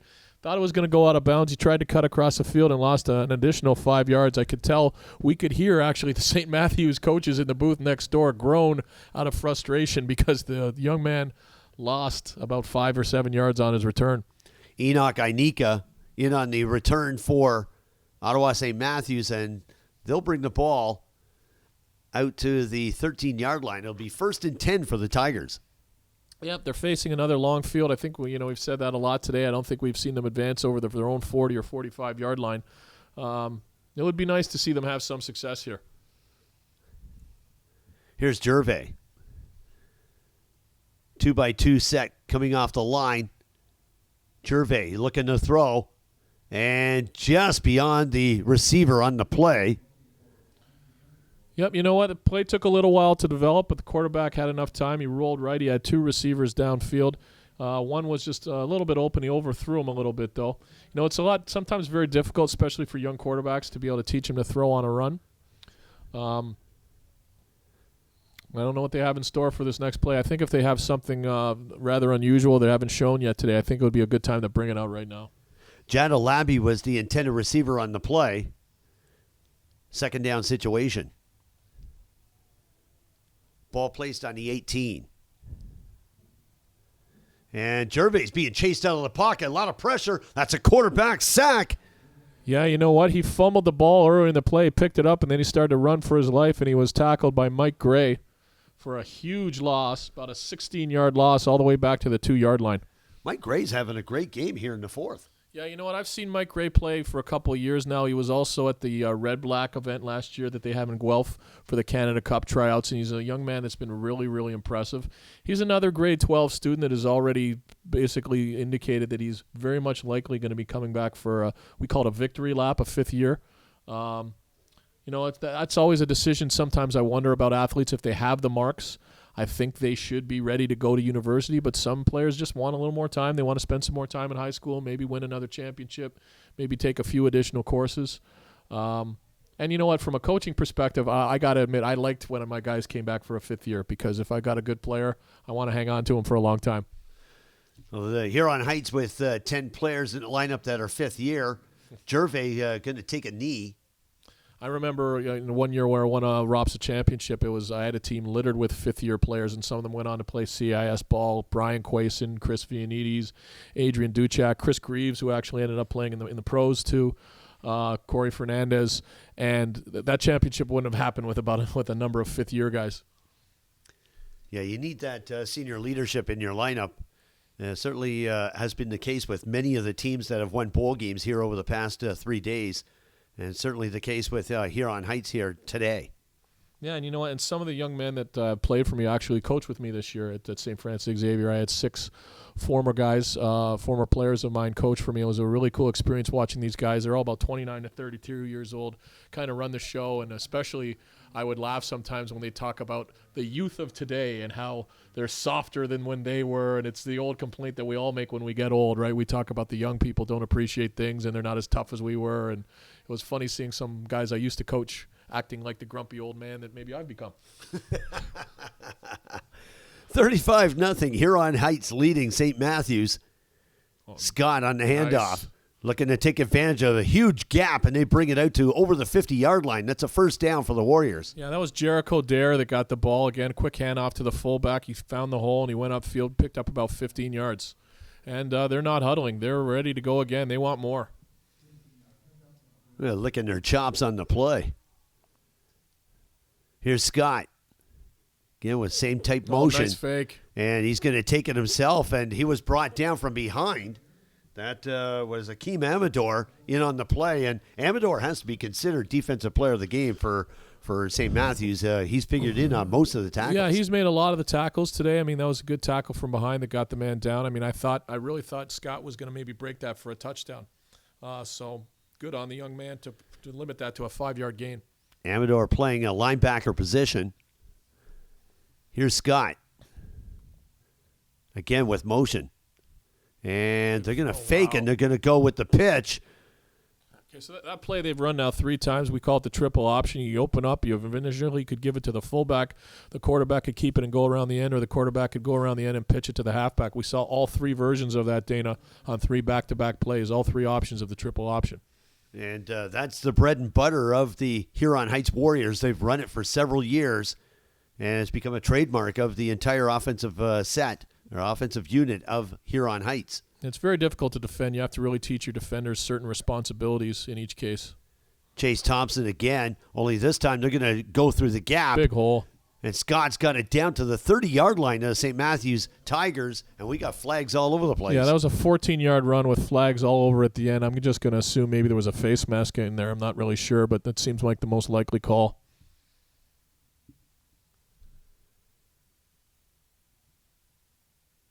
And face masking call against St. Matthews. It'll be first down, and they're going to march the ball deep inside the red zone. The ball be placed at the 16-yard line. And another opportunity for the Huron Heights Warriors to play around in the red zone. Yeah, I think you're just going to see more of the same here. I mean, they're having success. They're moving the ball on this drive very easily. I mean, there was the last drive. The St. Matthews defense finally showed some life, but they've gone back to sleep on defense. Here's Scott. Again, in the same format. And they're going to pitch and go left, and St. Matthews going to stop that one behind the line of scrimmage. A dual Kareem Ishmael in on the tackle. Yep, that was a great tackle there. He burst through the line of scrimmage, and he really had to make that tackle, or the running back might have found the edge. As it says such, though, it was about a 6 or 7 yard loss. But someone is down here. It's a Huron Heights player. Yeah, we haven't identified who that player is as of yet.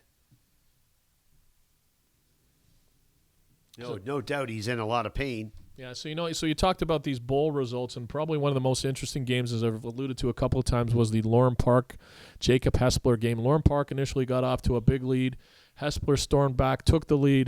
There was under a couple of minutes left. Lauren Park's starting quarterback went out. They got the ball at midfield, and their backup quarterback, Jacob Page, who'd been playing pretty well at running back up to that point, led his team down the field, multiple completions, and threw, I believe it was about a 7-yard touchdown pass with about 20 seconds left to win the game.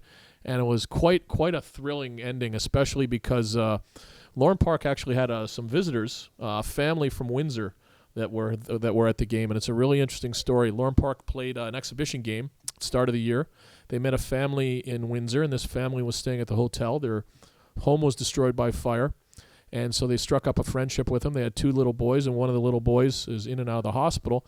And so they kept in communication with him, and they invited him to come to this game.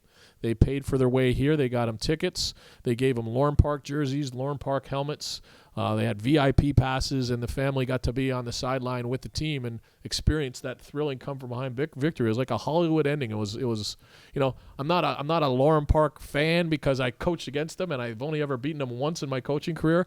But it was really nice to see the coaches and the team embrace some people in need, and it really was like a Hollywood ending for that team yesterday. Wow, what a story, and certainly congratulations to Lauren Park Spartans for being able to reach out like that to a family in need.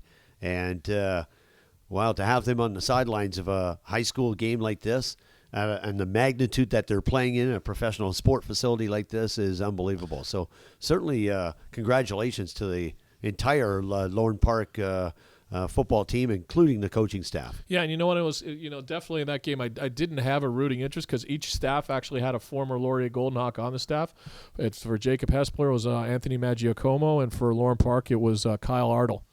And Kyle Ardle, I mentioned this the other day, Kyle Ardle has the greatest high school sports accomplishment that I've ever seen. He hit a home run against one of my pitchers that is still traveling, and that was about 15 years ago. Well, we've got a Huron Heights player being carried off the field. It appears to be a right ankle. So it could be a tough go for Chase Thompson. And one of 2 Thompsons in the lineup, the other being Jaden. And so he's carried off the field. Second down and long situation for Huron Heights. Fake on the handoff. They're going to go with a seam pass. And that's into double coverage, and no call on the play. And broken up by number 8, Lovely Shabanda, got downfield. Looked to be Daniel Stefanik, who was the intended receiver on the play, the tight end. So that brings up 3rd and long, and we're going to see the Huron Heights field goal kicker again. I saw them play a couple of times this year. I never saw any field goal attempts because they were just scoring touchdown after touchdown after touchdown. 34-yarder coming up. They're going to set it up. J.K. Andriacci. And they're going to do it from the 29. Oh, yeah. Sorry, yeah, 29-yarder. Andriacci on the kick, and it's good. Andriacci with his second field goal of the game.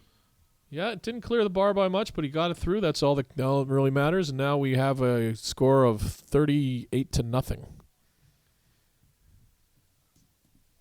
It's been all Huron Heights throughout this game. It's been a tough go for St. Matthews. Yeah, and you know what? Sometimes when we have these games in the fourth quarter, sometimes they tend to run the clock. That hasn't happened yet.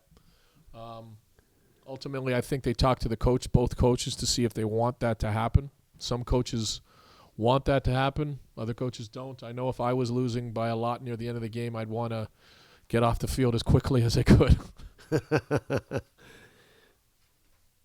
Well, it's been an outstanding performance by the Huron Heights Warriors, offensively and defensively. They've completely and thoroughly controlled this game. Yeah, you know what, and this is going to sort of bring up the debate afterwards, well, who is the best team in Ontario? And they have these ranking systems. Frankly, I'm confused by the ranking systems because I don't know of anyone who sees all the teams, but this is certainly a top 10 team, I would say that much at least. And the return by St. Matthews did not go that far. Enoch Inika, as he brings it back to the 25-yard line. I do know that there are a number of very good teams who didn't qualify for a bowl game because some areas have certainly some very strong football teams. I know like in Windsor, like Herman is usually very strong. They lost their regional final. Catholic Central in London lost their regional final. Those two teams, for example, had they been here, I think would have given most of the teams also a very good matchup.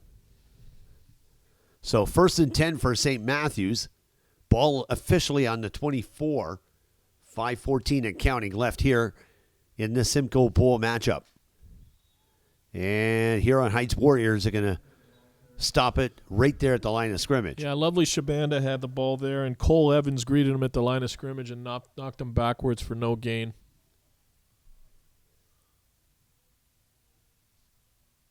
Penalty on the play. And it's against Huron Heights. So they'll move the ball up to the 29-yard line. It'll be 1st and 5 for Ottawa St. Matthews Tigers.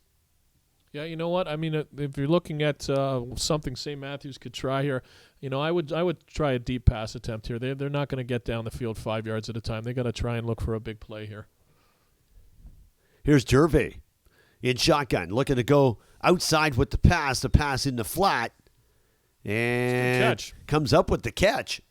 I mean, it was only about a 3-yard reception, but number 12 there, Nolan Menzinger, we've called his name a few times today, made a really good effort to get that ball as low, thrown to the side. Picked it up, but still, they need second down and short. Again, a chance to maybe go deep. Yeah, a couple of guys that have shone in the lineup for St. Matthews includes Menzinger and Amador. Huron Heights there just made wholesale changes on defense. About 6 or 7 guys came off, and they put in a bunch of substitutes, which is good to see. You know what? Especially in a game like this where the game is well out of hand, it's 38-0. Get some of your other guys in. Get them in on the field. Give them a little bit of experience. You're going to need those guys next year. And also, it just seems to be the right thing to do. You're here. It's a great event. You want to be able to say you participated if you were on the players. Yeah, they've got approximately 15 to 20 players that are all grade 11 in the lineup for Huron Heights. So the majority of the players are still got a year to 2 years to go. Jeez, got a young team. A lot of teams in the CIS are worried about Western, too, because a lot of people don't know they have a very young team. They're not graduating very many players this year. Wow. Did not know that. That's another breaking news story, Dave. Yeah. I wish it was fake news. I wish it was a Donald Trump fake news thing, but no, that's legitimate. So flag on the play, and they're throwing the ball out of bounds. It's just not been a good day for the quarterback for St. Matthews. Yeah, it was a long pass. It was a deep pass attempt. It was incomplete, but we have a penalty on Huron Heights here, and the ball was 10 or 15-yarder. I didn't see what the call was, but we got a first down for St. Matthews right around midfield. Xavier Gervais having a rough time here today, hitting and connecting with the receivers. He's in shotgun. 4 receivers coming off the line. He goes short with the pass, and it's incomplete. Abdul Karim Ismail was the intended target on the play. Yeah, he was hit really quickly by number 50, Lucas Vandenberg. Again, they're trying short passes, trying to hit little hook passes about 5 yards underneath, and even if he catches it, he's not going to go anywhere. Vandenberg just nailed him, and he hit him so hard that the young man dropped the ball. Mac Murin, the lineup for Huron Heights, another big player at 6'2", 205, playing nose tackle. Decides they're going to go long distance with the pass, and it's caught. Beautiful pass and catch.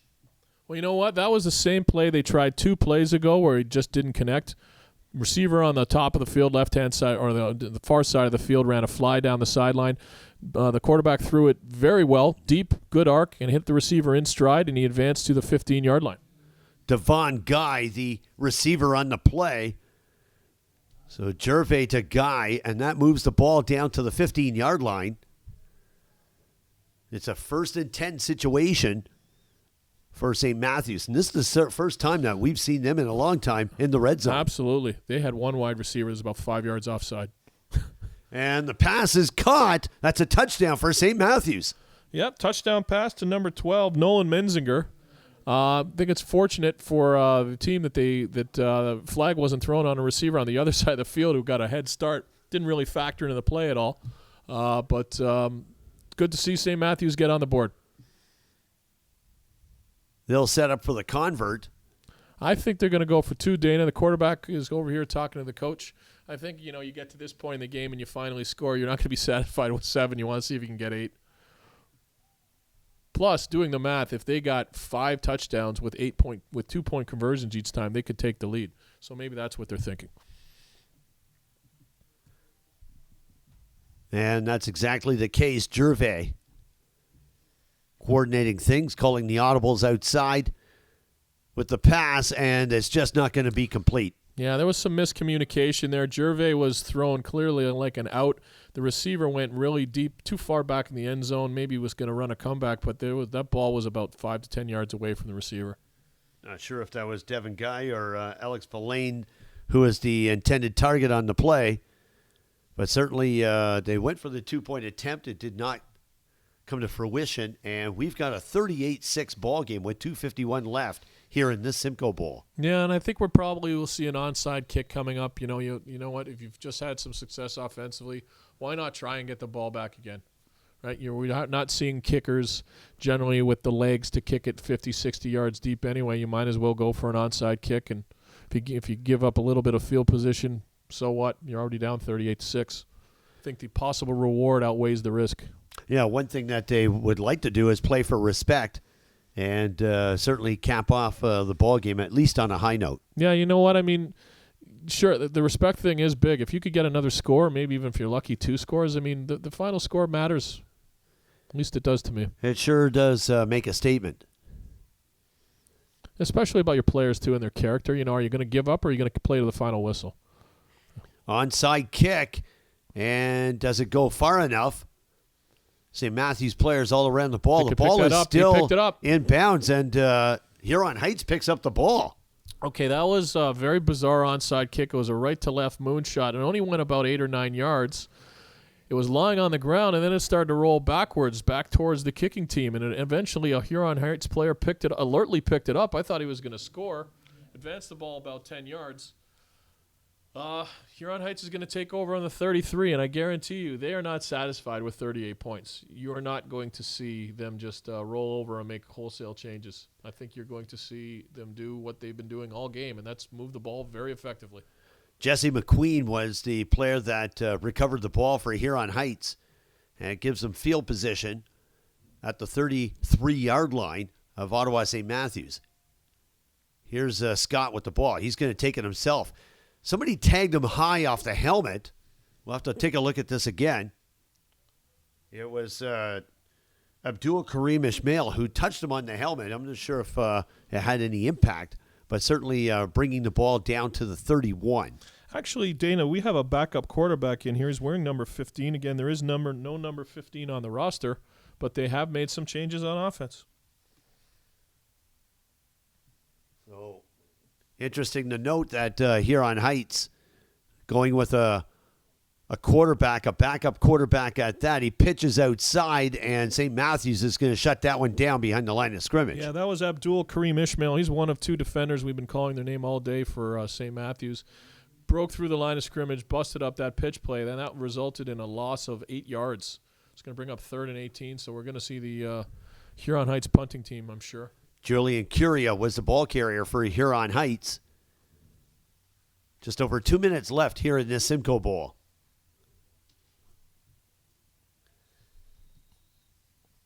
Ball is 3rd and long, placed on the 40-yard line.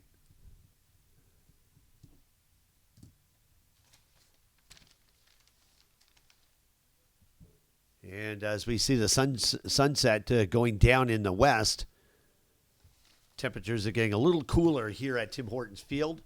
Here's the return. Enoch Inika, and he's scrambling around behind the goal line. He's brought down in the end zone, and that looked like an episode out of National Geographic, the way that he brought him down. Well, you know what? He did look like an antelope surrounded by about 7 angry lions, and he made a bad decision in which direction of the run, fielded it on the field, and ran backwards into the end zone, and he was tackled by about 6 defenders. That's a safety. That's 2 points for Huron Heights. Very late flag after that, though, too. I think someone probably did some talking. Wow.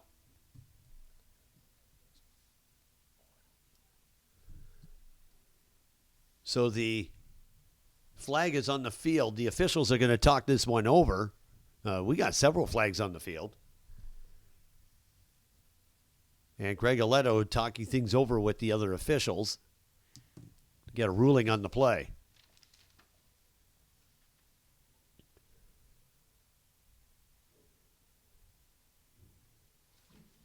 Still discussing things, and while we have a break in the action, certainly like to congratulate everyone on the organizing committee for making this all happen, led by OFSAA football directors Peter Morris, Jim Barbeau, chairman of the board Dan Domenico, and all the committee members who take part in facilitating the Bowl Championship games here every year. This year being Tim Hortons Field in Hamilton. Next year will be in Ottawa. Geez, will we be there? I hope I'm there too, boy. And Dave will have to jump on the train and make our way there. Yeah, you know what? I hope my principal will allow me to do that again. That would be awesome. We've had the event in Hamilton for a number of years. Then we had before that it was Centennial Park. Before that it was the Rogers Center. It'll be interesting taking it to another venue. Take it on tour. Ottawa that year. Next year we'll be up in Porcupine, Ontario. Well, you know what? If I can pick the location, I'd like to pick a place in the Caribbean. I think Bahamas. The Bahamas would be an awesome place to have these games. I would be leading the charge to have those games there. I would love to justify the cost of these 18 teams going down to play in 9 bowl games in the Bahamas. Come on, wouldn't you die to play a game in the Bahamas? I would. If I had a son, I'd be no problem. I'd pay that money to send him down there for that game. Yeah, we'd have to charter with a one mammoth travel company. So huge discussion taking place here. We're going to see the ball backed up tremendously. Well, I think this is just, again, it was a safety, right? So now, Huron Heights is going to be scrimmaging from their own 35-yard line. I'm not sure Greg Aletto is going to be able to give us all the entire ruling because that would probably take another half hour. Yeah, well, it would be the 35-yard line, but there was also probably a penalty on the St. Matthews, and so they're going to scrimmage from the 40 instead. But the bottom line is on the previous play, we had a safety, 2 points for Huron Heights. They got the ball again on offense. Minute 44 left in the game. I think we have the young backup quarterback in again. Let's see what he can do this time. So a ball placed on the 40-yard line. 1st and 10, Huron Heights. 1:44 left here in the Simcoe Bowl. Motion to backfield. And, wow, look out. The quarterback got suplexed on the play. That's the appropriate verb, Dana. He got suplexed. And I think that young quarterback's name is Anthony Pinto, based on his size. Yes, he was trying to do a play that Mr. Sebastian Scott had run many times, but the defense had some good pressure. Number 8, Lovely Shabanda, got in there and absolutely destroyed him, threw him to the ground like a rag doll. Pinto is also a familiar name to many in the football community for another quarterback named Pinto out of the York region. Well, it's a couple. I don't know if we're thinking of the same guy. I'm thinking of a couple of receivers. There was a Nathaniel Pinto who played for York, and his older brother, or younger brother actually, Travell, who's out at UBC, who was an All-Canadian this year. Two very good football players. Correct. Travell also had experience playing with Don Bosco Eagles at one point, did he? I think so, yeah. Both those guys played, with their high school teams and also in summer leagues. They're both very good players. Correct. So here's Pinto at the quarterback position. Motion in the backfield. Pitch outside. Oh, nice tackle. And that is Julian Guria going down. Yeah, and the Pintos are a couple of really good ball players, especially Nathaniel. He had a really good year at York a couple years ago. I'm not sure why he's not playing there anymore, but one of my touch football teams was playing his team last year, and I'm happy to announce we beat him in the final. I'm sure we'll see him again. Just under a minute left as the clock continues to wind down in this Simcoe Bowl. 40-6. 2nd and 12 here. The sun has completely gone down, and the lights are slowly coming on here. The sun has gone down on St. Matthews today, that's for sure. Quarterback keeper has to take it for about 3 yards on the carry. I think there was a fumble on the play there. Yeah, the Matt Goodall is standing there. He's standing there 5 yards past the scrum, the ball with his hand, and he just sort of dropped it to the turf like, no one's going to take the ball from me. Be serious. We would have felt it if he did. Yeah, you know what? He's a really big young man, and he's an offensive lineman that was highly coveted. I mean, Carleton did a really good job getting him to sign so early. He's going to really help their team next year. Steve Samara, the head coach, had a lot of success at St. Mary's, and as we see Al Rover taking the Gatorade bath, and that'll end the Simcoe Bowl. It's all over as Huron Heights comes out with a 40-6 victory over Ottawa St. Matthews to capture the Simcoe Bowl here at the OFSAA Bowl Football Festival. Yeah, you know what? Another impressive victory for Huron Heights. They are definitely a good team, and we've had 9 games, and many of them were very, very competitive. We saw some great teams over the last 3 days, and I want to congratulate all the teams, not just the winners for winning their bowl games, but the other teams too, because there's a lot of teams that came here undefeated or with only 1 loss, and every team that was here deserved to be here as far as I'm concerned. The scoring for Huron Heights included Jaden Thompson with a 7-yard run in the first quarter. Also Sebastian Scott with a 4-yard run. Scott had 2 touchdowns on the day and has to be named as the player of the game for Huron Heights offensively. Any other names that you'd like to mention, Dave? Well, Scott certainly would be the guy that I mentioned first. Jaden Thompson would probably be the second player. You know what? Those 2 guys led their team to victory as far as I'm concerned. Outstanding performance by Huron Heights here today, making a statement again that they've dominated York Region football, and here they are as Simcoe Bowl winners here at the OFSAA Football Festival.